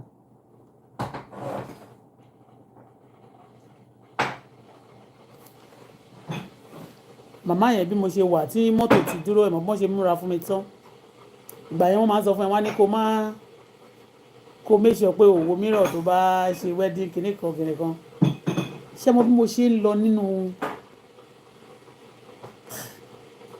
bí mo ṣe ṣe tán báyìí tí mo múra tán tí mo wọṣọ wedding yẹn tí mo ṣe ń lọ báyìí mọ̀ pé wàá máa lọ bestie ẹ̀ náà máa tẹ̀lé ẹ lẹ́yìn àwọn tó bá ṣe mọ̀ pé bestie ẹ̀ ló máa tó best ẹ̀ ló máa jókòó pẹ̀lú ẹ̀ nínú mọ́tò do you understand? Màmá yẹn bó ṣe pé wọ́n gbé mọ́tò sí ẹ̀ màmá yẹn dẹ̀ ń bọ̀ straight òun ló wá pàdé mi.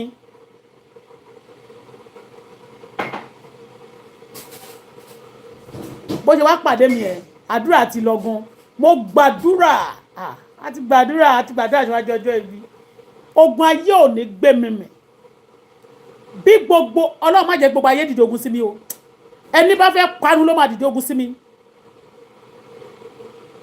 mi ò kí dìde ogun sí yàn funny thing ni pé ẹni tó bá ṣe dáadáa fún majority of them ló máa dìde ogun sí ẹ àwọn ìkà òdẹ gbóore wọn ò mórè o kò sí oore tó lè ṣe fún ìkà láyé ibi ló máa fi san òun ló wá pàdé mi àyà mi já God bless you Prince Ayo mi ì like bó ṣe wá pàdé mi kò wọṣọ o ó kàn wọ aṣọ kan ẹsẹ̀ oh God mo bẹ̀rẹ̀ sí ń gbàdúrà already níjọ́ yẹn many things tó ti ṣẹlẹ̀ gbogbo ẹni tí a rán gbogbo ẹni tí a bẹ̀ láti máa yọ ayé mi lẹ́nu láti ìjọba òkùnkùn wá láti máa yọ ọmọ mi lẹ́nu gbogbo àwọn ẹ̀dá bẹ́ẹ̀ Olúwa pa wọ́n sọnù wo some people they wọ́n ní láti spare wọn bẹ́ẹ̀ ni and àwọn ìkà yẹn tó ń pa àwọn ọ̀fẹ́ kú the people who shorten people's life they don't want their life to be shortened the people who suffer you don't want to suffer the people who will lay you they don't want to be willing mo ṣe marry mi ìwọ́rè mi láì gbogbo nǹkan tó ṣẹlẹ̀ ní ṣọ́ọ̀ṣì owó níjọ́ yẹn náà ọ̀hún gbogbo ayé mi ti ẹ̀ káǹtì ẹ̀ ẹ mọ̀ pé mo ní mass production mass wedding ni wọ́n ṣe fún wa níjọ́ yẹn ìyẹn mi pé èrò pọ̀ tó máa ṣe wedding ṣé ẹ mọ̀ pé tó máa sọ pé ọjọ́ báyìí wọ́n máa ṣe báyìí ní ọjọ́ kan ẹ mọ̀ pé mo sọ I always say the truth honestly no matter what it may haunt people but I say the truth and I don't hurt Jara to it mi ìkànnì sọ́tàn ni anyway bí mo ṣe marry kò ju ọjọ́ mélòó kan báyìí mo kàn ń sọ fọ́lọ́run ní gbogbo ohun tó bá fẹ́ fún mi ó dà lé wọn lórí bó ṣe wá pàdé mi yẹn ṣe mọ̀ pé kò tí ì pẹ́ tó sọ pé òun ló kàn ló ti yé bẹ́ẹ̀ yẹn wọ́n wá bẹ̀rẹ̀ torí ẹ̀ ìwọ náà tó bá fẹ́ gbàdúrà fún èèyàn kan pásọ̀ tó máa gbàdúrà fún wèrè kò gbúdọ̀ díjú tó bá fẹ́ gbàdúrà fún ẹni tó ní ìṣòro gan ẹni yẹn lè má mọ̀ pé òun ní ìṣòro gan o wọ́n máa lò láti bá ẹjà wọn ò fẹ́ kó bọ́ nínú ìṣòro yẹn oríṣiríṣi nǹkan tragedy náà wọ́n máa gbé jáde kò pẹ́ tí mo ṣe wedding báyìí kò tó ọ̀sẹ̀ kan wọ́n pè mí pé ó ti kú but kí má wọ́n dì pẹ̀lú mi yes wọ́n máa wí pé so ń gbàdúrà so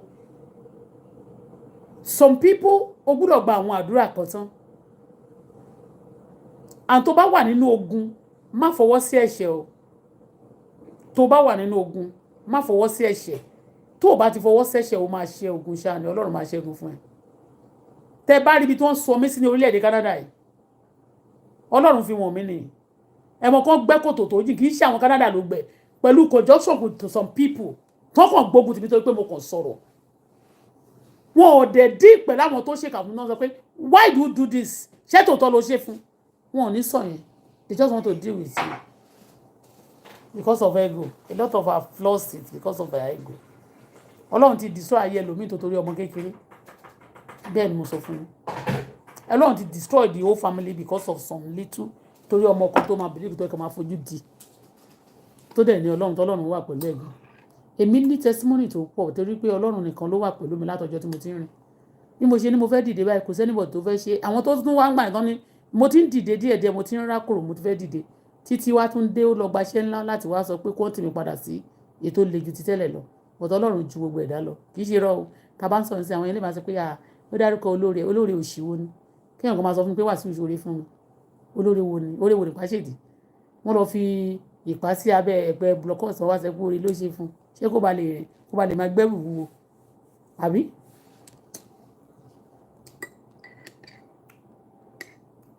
òun ló wá pàdé mi lọ́nà I want to try God.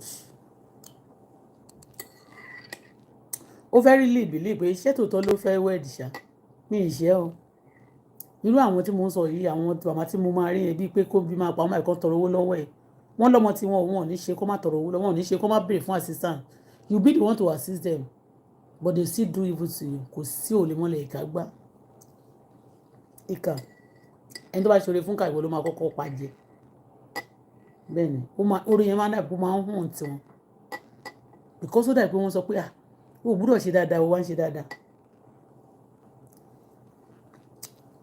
these days orí mídíà àti wọn máa gbọ́ àdúrà ìpè ló máa ń gbà ó máa ń ṣépè gan àwọn babaláwo tó ń ṣépè lórí mídíà àwọn tó ń ṣépè tí ò ṣe wọ́n yẹn tó bá jí láàárọ̀ kù tó bá ti dárúkọ yẹn fún ẹ wọn ní kọ́ bẹ̀rẹ̀ sí ṣépè ó bá ṣépè fún mi má ṣépè fún mi má ṣèkà fún mi torí pé mi ì léèyàn yẹn kò mí pé kó wá kí ṣe pé mi wọ́n bí mi pẹ̀lú àwọn èèyàn ní family body pé mi ì ní èèyàn kí wọ́n máa jáde kan sọ pé wọ́n support mi kó wá sọ pé ó fẹ́ máa treat mi tó tó rẹ̀ Ọlọ́run á jẹ́wọ́ fún ẹ pé mo ní òun dẹ̀ ní mi pé òun ló ń dá mi Ọlọ́run gbọ́ olùgbèjà ọmọ orúkọ gbọ̀gbà tí ń gba láìlẹ́nì kankan ọ̀pá bí dasọ́ bí jẹ́rẹ́ àtúnyẹ aláìsùn ọ̀ṣẹ́ ọba tó lànà bí tí ò gbé sọ́nà ẹrù jẹjẹjẹjẹjẹ létí òkun pa òkè gàgà tó ṣú àtàjẹ́ ò lè gùn ọba tá a lè fi rí ohunkóhun ọba tó wọ kẹ̀mẹ́rẹ́ bí ìjà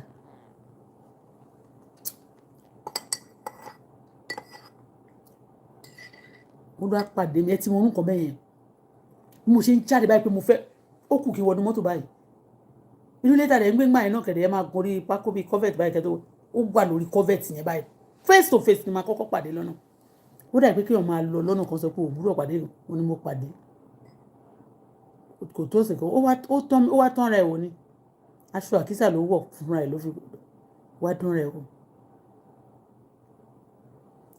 ìgbà tí ìyá tìbí yẹn kú báyìí wọ́n jọjọ wà ní ó sọ kó má lajú mọ́ mi báyìí màá pẹ́ kí ló dé mò ń bọ̀ láti ṣọ́ọ̀ṣì ni o à ń ṣe ever square revival nígbà yẹn lọ àwẹ̀ àtàdúrà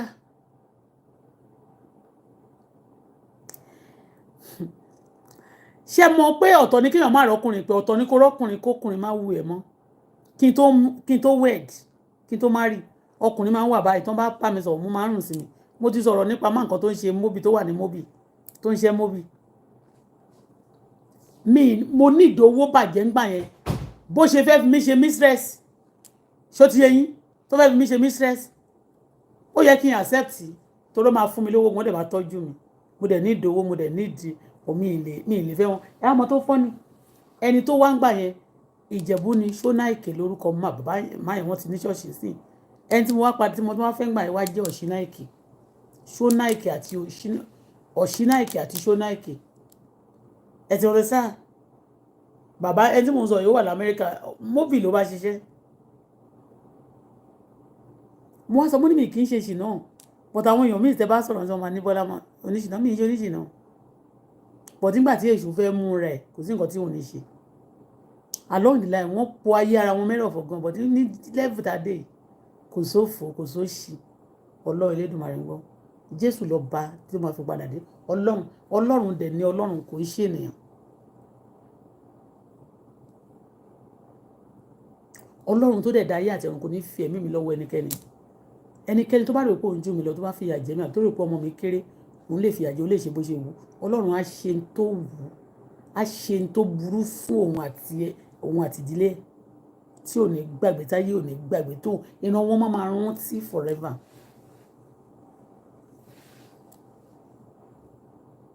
mi ò ṣe nǹkan kan fún wọn mo wà àwọn tí mò ń sọ yìí tó bá nídìí owó ń gbà yẹn ṣe mọ̀ pé mo sì máa ń tajà tó bá nídìí assistance I will do it for them I help everybody kò ṣe pé mo máa pè yín pé wá gbà o but tẹ́ bá bá mi tí mo dẹ̀ ní máa fún yín so wọ́n dẹ̀ mọ àwọn tó máa ń gba nǹkan ní ìka ìwọ̀n yẹn wọ́n máa ń sọ fúnra wọn ni wọ́n máa ń tò bí sójà àǹtí ni sójà àǹtí lọ tí ò lè bọ́ ṣòkòtò yẹn àbí tí ò lè bọ́ ṣòkòtò yẹn wọ́n máa ń tò papọ̀ ni tí kan bá ti gbà ìyá náà ló bá tiẹ̀ ìkan náà tó bá ti jẹ́ tiẹ̀ ìkan kejì á lọ pé ìkan kẹta wá wọ́n á pọ̀ bá ikán wọ́n á pe ìyá ikán wọ́n á pe bàbá ikán wá wọ́n ṣe máa ń ṣe nìyẹn. ẹ pé mi mú kàn forúkọ wọn bò wọ́n láṣìírí báyìí.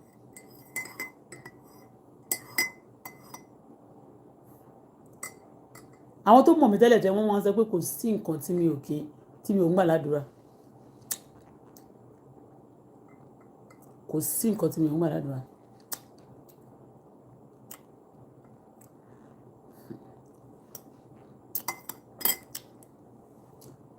And again now original people of God wà ẹ wá mọ nǹkan tó ṣẹlẹ̀ ṣe rí original people of God yẹn they are not wise like àwọn demonic people kì í lè ṣe jọ wọn ìkọ́ bíbélì kan sọ fún wa pé ká gbọ́n bí ejò ká dẹ̀ níwà tútù bí àdàbà ìyẹn mi pé àwọn serpentine children serpentine people they are more wiser than the ṣé ti yé bẹ́ẹ̀ yẹn but ó ní ká gbọ́n bí ejò ká sì níwà tútù bí àdàbà this time around you got to use it too if you want to conquer demon.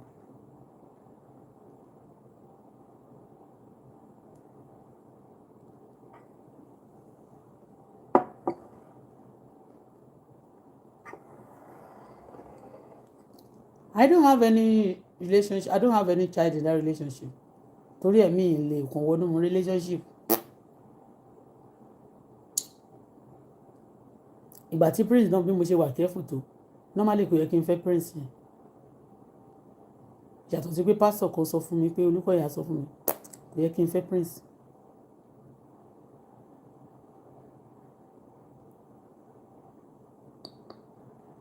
Because mo sọ mo ní ìyá tó bí prince yẹn family àyàngbòrè kì í ṣe àyàngbòrè ti sìn o but bóyá àyàngbòrè náà máa ń jẹ ní Ìkòròdú náà but ọba tó èyí tó wàjà tẹ́lẹ̀tẹ́lẹ̀ àti Erelú tó tiẹ̀ wàjà yẹn ẹ̀gbọ́n àtàbúrò ni wọ́n màmá wọn ṣó ti yé bẹ́ẹ̀ ìyá wọn bàbá wọn wá láti pẹ̀rù prince ẹ̀tọ́ ní sàn tàbá sọ̀rọ̀ ẹlòmíì màá ní irọ́ I don't need to lie but tí wọ́n tó mọ̀ kàn fẹ́ sọ ni pé wọ́n wà demonic in fact nínú gift wedding mi torí a gba gift gan wọ́n dẹ̀ fún wa gift láti ọ̀dọ̀ wọn ṣé ti yé yín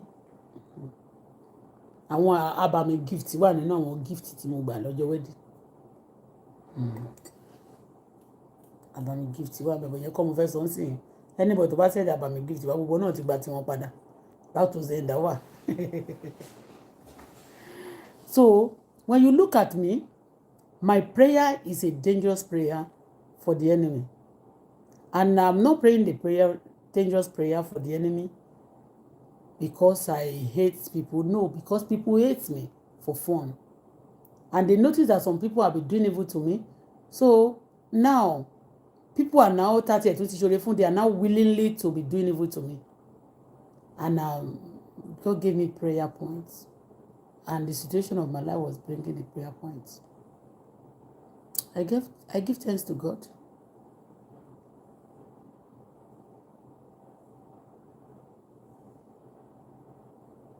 So, nǹkan tó ṣẹlẹ̀ lọ́rọ̀ àwọn pásítọ̀ Dàmẹ́nà mi fẹ́ gòdì pọ́jọ́ kan máa sọ ó ti yé bẹ́ẹ̀ yẹn because these days people are fighting secretly. A lot of people now, they want me to be praying every day. When I'm praying every day, they don't give me money. They don't give me stuff. They don't support me. They don't, many people know that I'm not even, for now, they stop me working here. But stop me working, you know, if you don't want more for me, mo jẹ pain mi, mo jẹ sára, mo dẹ̀ ń gbàdúrà mi lọ. Mo dẹ̀ ń pray fún another open door. Nobody ready to, and àwọn tó dẹ̀ ń gbàdúrà fún náà go rí wọn. Àdúrà tí mo dẹ̀ ń gbà nínú ilé náà, Ọlọ́run kò dẹ̀ sọ fún mi pé tóun bá serve wọn ní supply your need. Ọlọ́run ò dẹ̀ ní sọ̀kalẹ̀ wá láti wá ṣe dáadáa fún ẹ. Ó ti yé. But I know God is a wonderful God. He has done it before. He will do it again. Ọba tó lànà bí tó gbé sí ọ̀nà. Ó kúrò pupa ní ìyà. Odi Jẹ́ríkò lágbára gan, odi tí odidi ìlú ẹ̀wọ̀n bó ṣe rí. Ọlọ́run wo kò sọ́ni tọ́lọ́run ò lè ṣe. Kò ń ṣe fún gbogbo ènìyàn. The Lord has done wonder in my life. Ní tí àwọn èèyàn rò. Ìgbà míì tí story yẹn ṣe rí pé lánàá tí mo jáde nísìnyí. Ní àná. Tó ṣe rí Canada yẹn. Anything I do on my phone. Anything I do on my phone. It's not easy. Canada government, my phone, everything about me, àti tọmọ mi, is open in the public. To them, there's nothing I will say on these phones that wọ́n lè trade, wọ́n lè rí. So if I'm still saying it today that if I'm doing bad thing, they will surely see. Ó ti yé. So if people hating me, they don't hate me because I'm a bad person. They hate me because they believe that we talk too much. About 3-4 days ago, somebody came under my platform and said, "You talk too much." Those who are saying that, only ni because my talking is like affecting them. If somebody don't want you to talk, ibi tí àwọn olè yẹn tán stupid, tán foolish dé. Ṣé bí àwọn tó jà mí lólè, wọ́n ti fi mí lẹ̀ kí n kàn máa ṣe bóyá oúnjẹ ni mo ṣe o. Kí gbogbo page mi kàn go wide. Kí wọ́n fún mi lówó, kémi náà máa rówó gbà. Má ti gbàgbé gbogbo ẹjọ́ kọ́tà dọ̀tí láti jọ irọ́. They will sit down there, you are not going to make it to have money. Pé mi náà ṣe máa ranjú, tí máa sọ̀rọ̀, máa repeat. Inspiration mi máa tún wá. Àṣírí yín wá ń tú lóde ń bàjẹ́ ló ṣe máa bàjẹ́ tán pátápátá fún àwọn tàmí. Ẹ má dẹ̀ jẹ́ ń tàn yín. Ẹ lè rí òṣì lọ́wọ́ mi. Ẹ lè rí ìranù lọ́wọ́ mi. Mi ì jalè. Mi ì dẹ̀ lè jalè. Ẹ mọ̀ pé ẹni tó bá máa jalè, ọmọ tó bá máa já ṣàmù kékeré ló ti máa ṣe ẹnu ṣàmùṣàmù.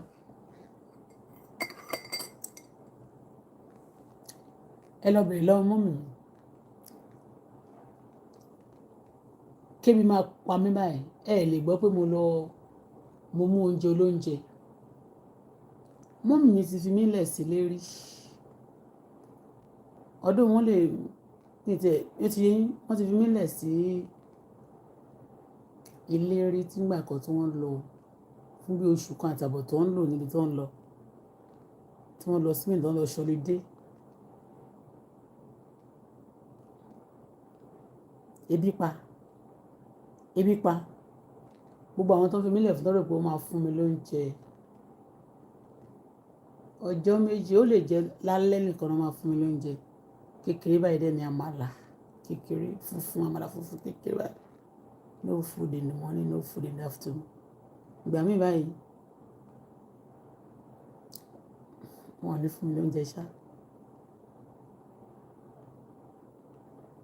Táwọn olóyún bá dé ló jẹ́ mi tó torí ẹ̀ lọ mú oúnjẹ wọn kì í jẹ. Àbí kí lọ mú oúnjẹ lọ mú.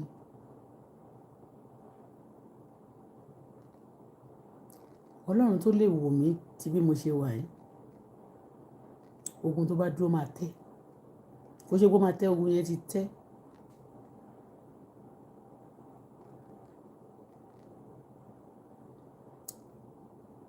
Èṣù fìyà jẹrà ẹ̀gan nínú ayé o. Ọlọ́run wá introduce ara ẹ̀ sí mi. Ó wá introduce èmi náà sọ̀rọ̀ sí ẹ̀. Anything tó kàn sustain mi Ọlọ́run nìkan ni tí a rí. Ó nìkan ni ò ṣe é change. Anybody nínú ayé ṣe é change. Wọ́n ti change many things. Màá máa ṣe bíi pé mi ò rí nǹkan kan. ní ìrí o ṣùgbọ́n ìgbà míì Ọlọ́run á jẹ́ kí n rìn. Mo lálàárí ọmọ kan.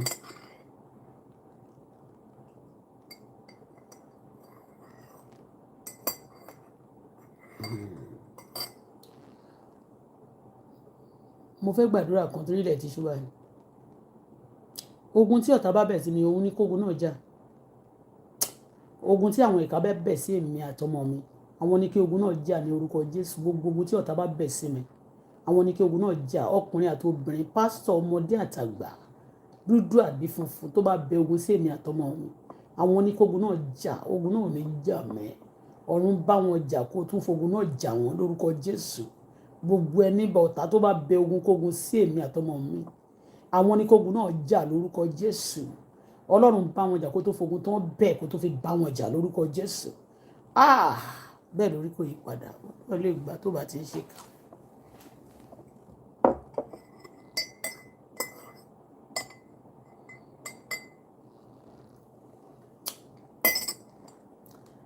Òun la ṣe pé àwọn tó ń pààyàn lánàá ṣe rí pé àwọn kan wọ́n máa sọ pé Auto-Bola àwọn tí mò ń jà fún kò ń ṣe ẹni tí wọ́n yẹ kó ń jà fún. Mi ò jà fún anybody. Láwòrí tí mo sọ̀rọ̀ fún yẹn ni àbí mo pè é rí kí ló kàn mí. Wọ́n ní bọ̀ tí mo kàn ń sọ ni pé tí ọ̀tá mi bá ṣiṣẹ́ mọ̀ pé mo ti sọ nǹkan kan tó bá ń ṣe kàdé sí àmì máa kàn wéèvì wọ́n máa rí pé wọ́n lágbára. I will hammer it. I will continue talking about it. So gba tí mo dẹ̀ sọ̀rọ̀ lánàá wọ́n gbé ẹjọ́ EFCC ní wọ́n gba mọ́tò kan níbi tí àwọn kan tí wọ́n ti gbé mọ́tò. How many people sending car to Nigeria now? Àwọn mọ́tò tó bá ti ń dé sí Nigeria ń sìn. Gbogbo àwọn èèyàn tó wá ra mọ́tò lọ́dọ̀ mi gbà yẹn tí wọ́n ra mọ́tò wọn ṣé wọ́n tún ra mọ́tò wọn Canada ni. They are still buying. Wọ́n sì ń rà. Bọ̀ kí ló dé tí wọ́n ra mọ́tò lọ́dọ̀ wa mú? Because wọ́n máa ra lọ́dọ̀ àwọn èèyàn torí wọ́n máa sọ pé àwọn rí mọ́tò kan gbà tí wọ́n bá ta mọ́tò tẹ̀ ní 1,500 àwọn kan ń ta tí wọ́n ní 800 dé o. Mọ́tò tí wọ́n bá jí wọ́n bá ta fún wọn ní 800 because wọ́n jà máa sọ pé anyhow wọ́n ṣàtìmẹ́kì owó ni kò kàn wọ́n ni. But our feel for people. We cannot destroy other people to make money. That's not kò ń ṣe yẹn náà pè ní blessing. That's the cause. And any children you love, you don't give them cause. You give them blessing. I love my daughter. I give my daughter blessing, not cause.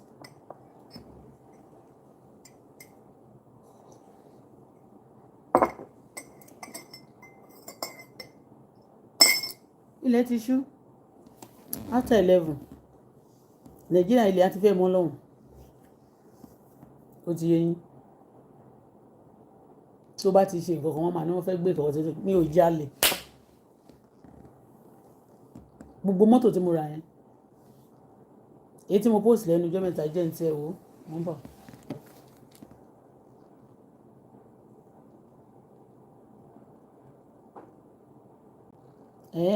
Ó ní ó dẹ̀ pé ó ti pé 4 hours ni lórí YouTube.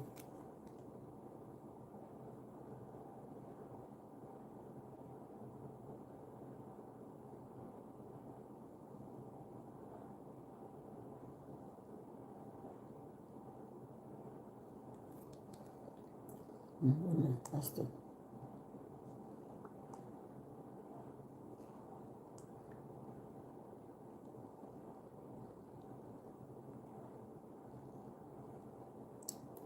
Ẹ fún wa ní star, ẹ fún wa ní star. Ẹ má ẹ support yẹn tó bá dá kí orílẹ̀ lè pọ̀ ní orílẹ̀-èdè. Wow.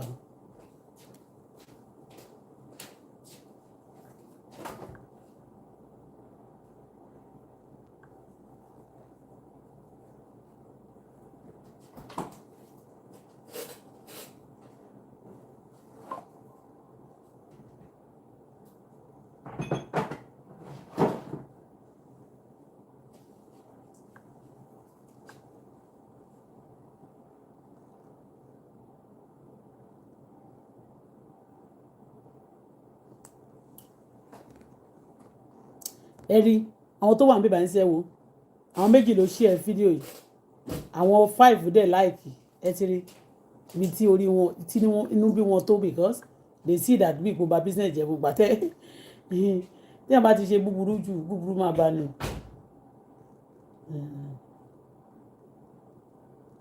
mo fẹ́ nígbà yẹn I will play. I will when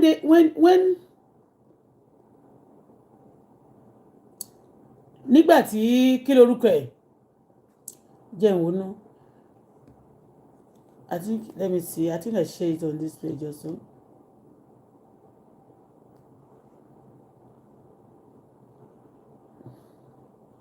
Irú mọ́tò eléyìí sìn neighbor mi ló ní gbà yẹn mi tí ìlú mọ́tò.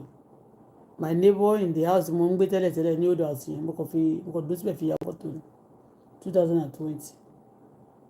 Mi tẹ̀ tí sẹ́ni mọ́tò ń gbé báyìí. Ṣé mo ti sẹ́ni mọ́tò?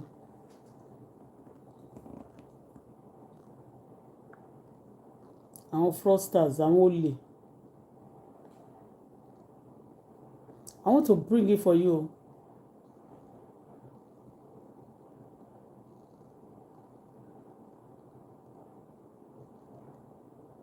Eléyìí 2008 one islander tó ń sẹ́ǹsì mi báyìí mo fi ṣe DP mo fi ṣe ìpolówó. Look at these cars. You can see them old ones. Àwọn tó ń jalè yẹn wọn kì í jí àwọn mọ́tò tó hold bẹ́ẹ̀ yẹn mọ́tò ńláńlá olè àwọn olè. Gbogbo story is láti sọ ọjọ́ tí mo sọ fún wọn pé mo lọ bí iṣẹ́ I went to work that day and a Ghanaian girl said do you know what they said somebody kan pé wọ́n jí mọ́tò kankan bẹ́ẹ̀ mo ní níbi mo ní are you sure ó ní yes now ó ní màmá àwọn máa ń ta mọ́tò pé tó bá ti ra mọ́tò yẹn pé kò ṣiṣẹ́ mọ́tò yẹn mọ́ pé tó bá ti lọ ṣiṣẹ́ kíá ó ti pẹ́ ń bí àwọn ará mọ́tò àwọn tó wá ń jí mọ́tò wọn jẹ́ kán tà wọ́n. I gave that information on this live chat. You know what they do? The police, I don't know that day that the police, the next day like this, they were like holiday. If you don't call motor, you don't man pay motor you see ni port number buy. When they steal that car, they take it direct to some places. It be exactly if you don't say the next day the car they recover PP cars. Èmi tó yẹ kí Canada máa bọ̀ kán fún mi lówó kán sọ pé just go for exercise and be working and kán fún mi ní ilé tó bá ṣe ti rí ṣe old Lexus Toyota 2003 those stealers who stealing car they don't steal those car 2007 too they steal from 18 20 now the Lexus now they are haunting like they are hunt for Lexus like literally you see them on social media they post the Lexus they just got a Lexus immediately. Some people are living abroad. Let me even tell you. I don't want to talk. Come on, I put you on celebrity. Oh, but I know myself celebrity now. You don't see them. Ọjọ́ kan bọ̀. Wá jẹ́ ká lọ sùn léni. Ilẹ̀ ti ṣú. Kí tún lọ wẹ̀ lẹ́lẹ́kejì. Ká lọ sùn. Tó bá tún di lọ́la màá lọ mo fẹ́ lọ pray. Tó bá di lọ́la I want to do some funny shots. Some celebrity ladies they look for they marry fraudsters.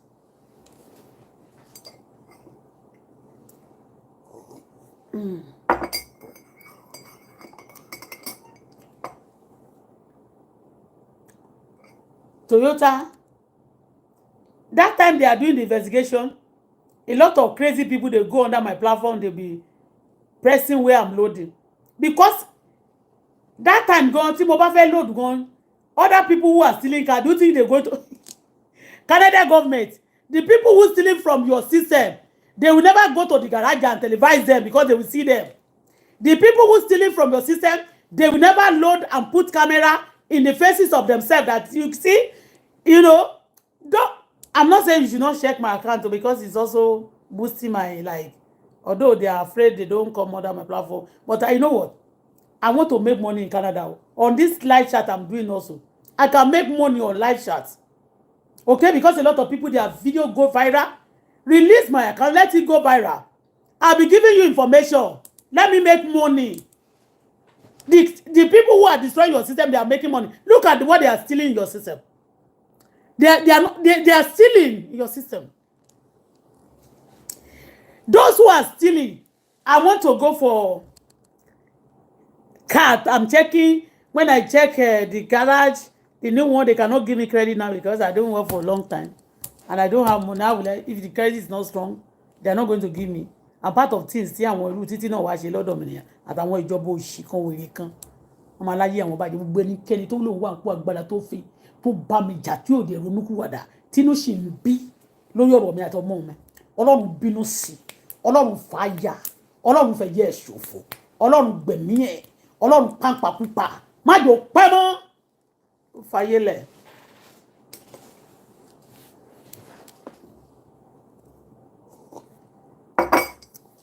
People stealing.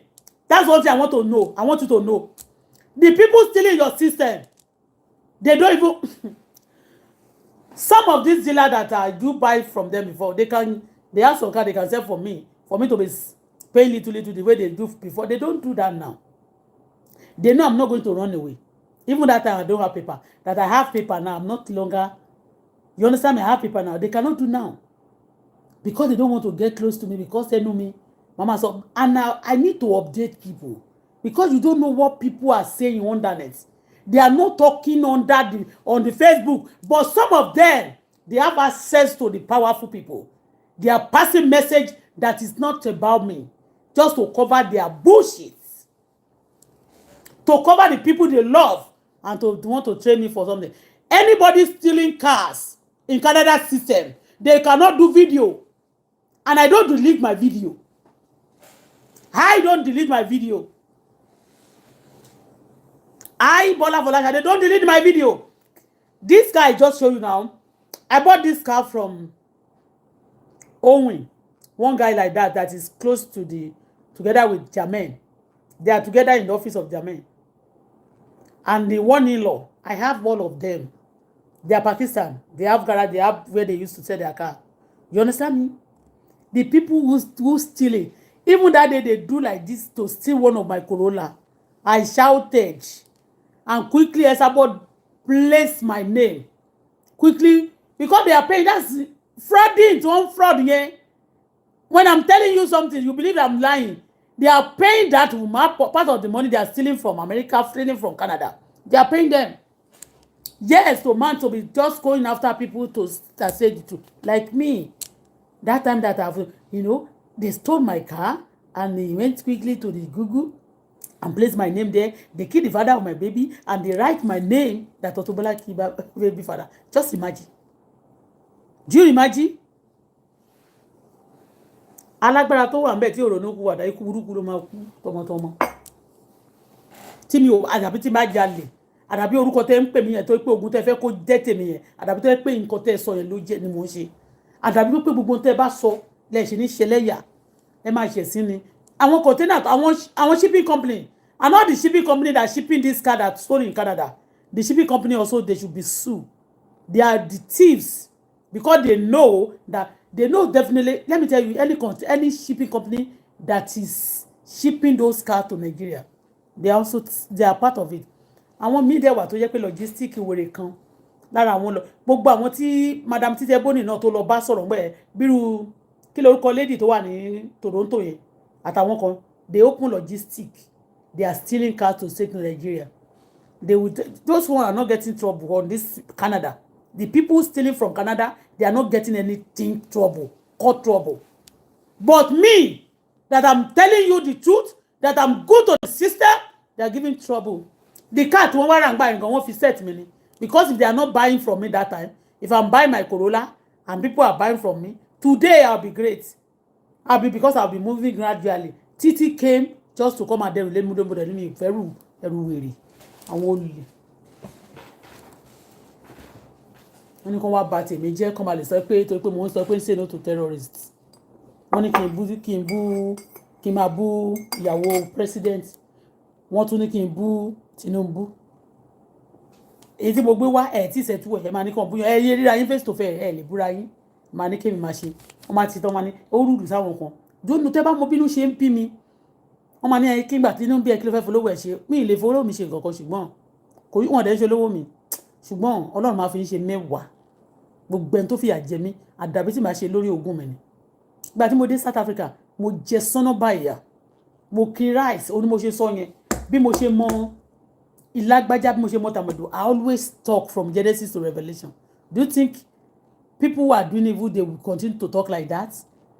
Wọ́n máa ẹnu wọn máa ti pé mẹ́wàá ṣe pé ọ̀rọ̀ mi ṣe ń jìn ní 6 years mo ti ń sọ̀rọ̀ rèé 6 years plus because mi ò rà ló sọ̀nà nǹkan tó ṣẹlẹ̀ ní mi.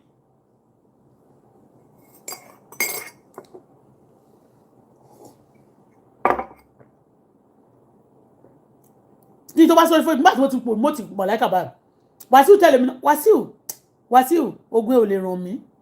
I hate you with passion. Lágbára Ọlọ́run gbogbo ohun tó ṣe fún mi Ọlọ́run máa bá mi san fún ẹ padà. Tó bá dẹ̀ jóore náà nìkan Ọlọ́run bá mi san fún yín. Ṣé rí pé mo fi respect sí lágbára Elédùmarè. K1 gbogbo tẹ gbogbo àmì orekọ gbogbo tẹ ṣe fún mi láyé kọ́lọ́ máa mi san fún yín. Gbogbo yín pátápátá tẹ parapọ̀ London tẹ bìlí pé tẹ fèsì ìṣòro tó ń bá orílẹ̀-èdè tẹ ti ń ṣe nǹkan. Tẹ wá fèsì mi bíi pé mi ní ìṣòro yín. Ìṣòro ò ní tán láyé yín o. Gbogbo ẹ̀yin ọ̀tá mi ìṣòro ò ní tán láyé yín. Ẹ máa lọ láti inú ìṣòro dénú ìṣòro lágbára Kristi. Ẹ̀yin tẹ́ ń wílé mi tẹ́ ń dè mí lọ́nà tí mi ò jalè ṣé ń tó ń jalè bí mo ṣe fẹ́ lọ gbé mọ́tò bá ti gbé mọ́tò tó bá yẹ pé owó deposit tí mo ní tó bá yẹ kó ti pé ni mo ṣe léjọ mo sọ̀nà jọ láti wá bí mi ṣe máa rí owó láti lè bẹ̀rẹ̀ business mi ẹ máa tún máa dí mi lọ́wọ́ ẹ̀yin tẹ́ ń jalè ẹ máa lọ point mi fún àwọn èèyàn tó yẹ pé ilẹ̀ ń lò lè ẹ ní jèrè bó ti wù kó rí tọmọtọmọ yín ni torí tọmọtọmọ lẹ́fì àjẹ́ ẹ ní jèrè gbogbo ẹ̀yin tẹ́ wà ní orílẹ̀-èdè Canada yìí tẹ́ ń jà wọ́n lólè tẹ́ ń jí mọ́tò gbé yes torí mọ́tò ni wọ́n lẹ́ ń jí gbé gan sìn tẹ́ ń jí mọ́tò gbé lọ sí Nàìjíríà àtàwọn tó bá yín gbà Nàìjíríà tẹ́jọ́ kò láì papọ̀ may Almighty expose all of you all the evil in the system of Canada that you are Nigerians. The Lord will expose all of you, especially those of you who gang against me, who will dwell against me, that things I've never done in my life, things offense I've never committed, that you lie for people to also hate me. The Lord will expose all of you. The Lord will disgrace you. The Lord will not spare you. Ọlọ́run ò ní dáàbò bò yín. Kò ní jẹ́ káṣírí yín bò. Bẹ́ẹ̀ ló máa rí kò ní padà.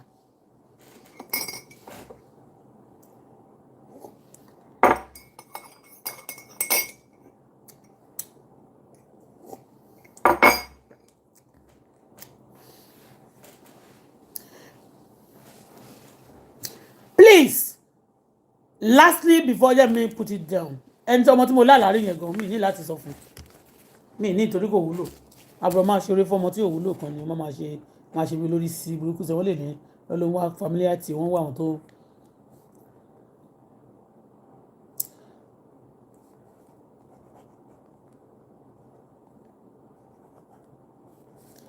Nigeria government ọlọ́run jẹ́ rántí jẹ́ nǹkan Nigeria government sílẹ̀ lórí ọ̀rọ̀ NIN yẹn mo do something ẹ bẹ̀ mí ẹ yọ tèmi sọ́tọ̀ o àtorúkọ ọmọ mi those of you who want to ruin my daughter's name ẹ̀yin tẹ́ ẹ ti gba orúkọ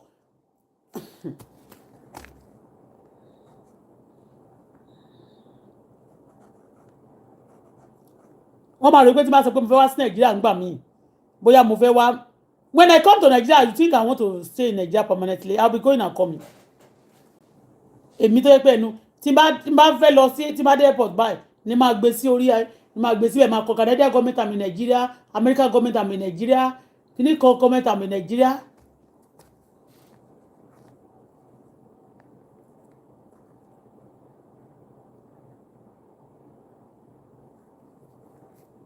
Government by God's grace tomorrow.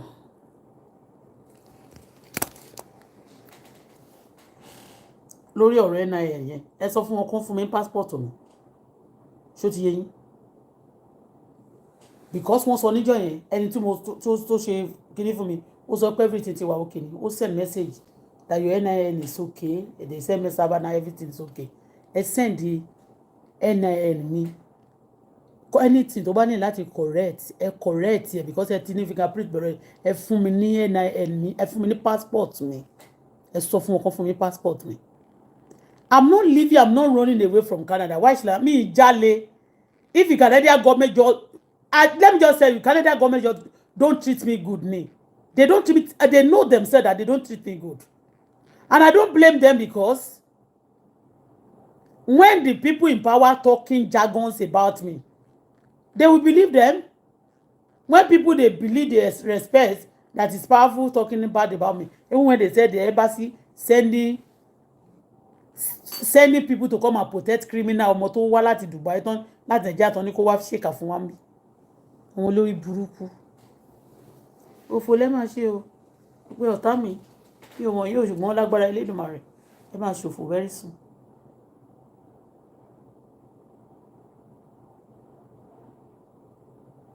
Who is this? Only I'm happy to see you again. I don't know you. I tell you, but no problem. Come on my platform. Share.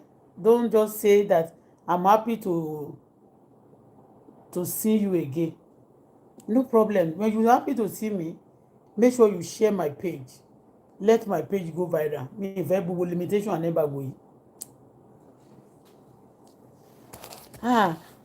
Your name is not. Oh, one can match this on.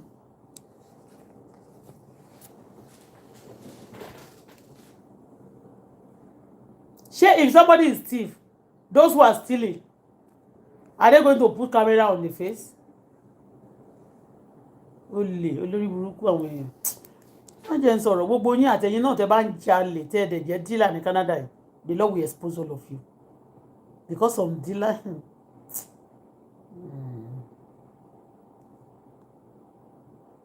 The law will expose you. Especially when you join gang to blame victim as if I'm a bad person when you are the one that is bad.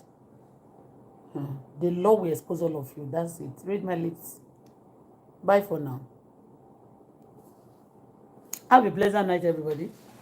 Love you guys. Ẹ̀yin olólùfẹ́ tèmi ni wẹ́ẹ̀ ni kò ní bàjẹ́ fún wa o. Pàdé wa bí oyin. Good night.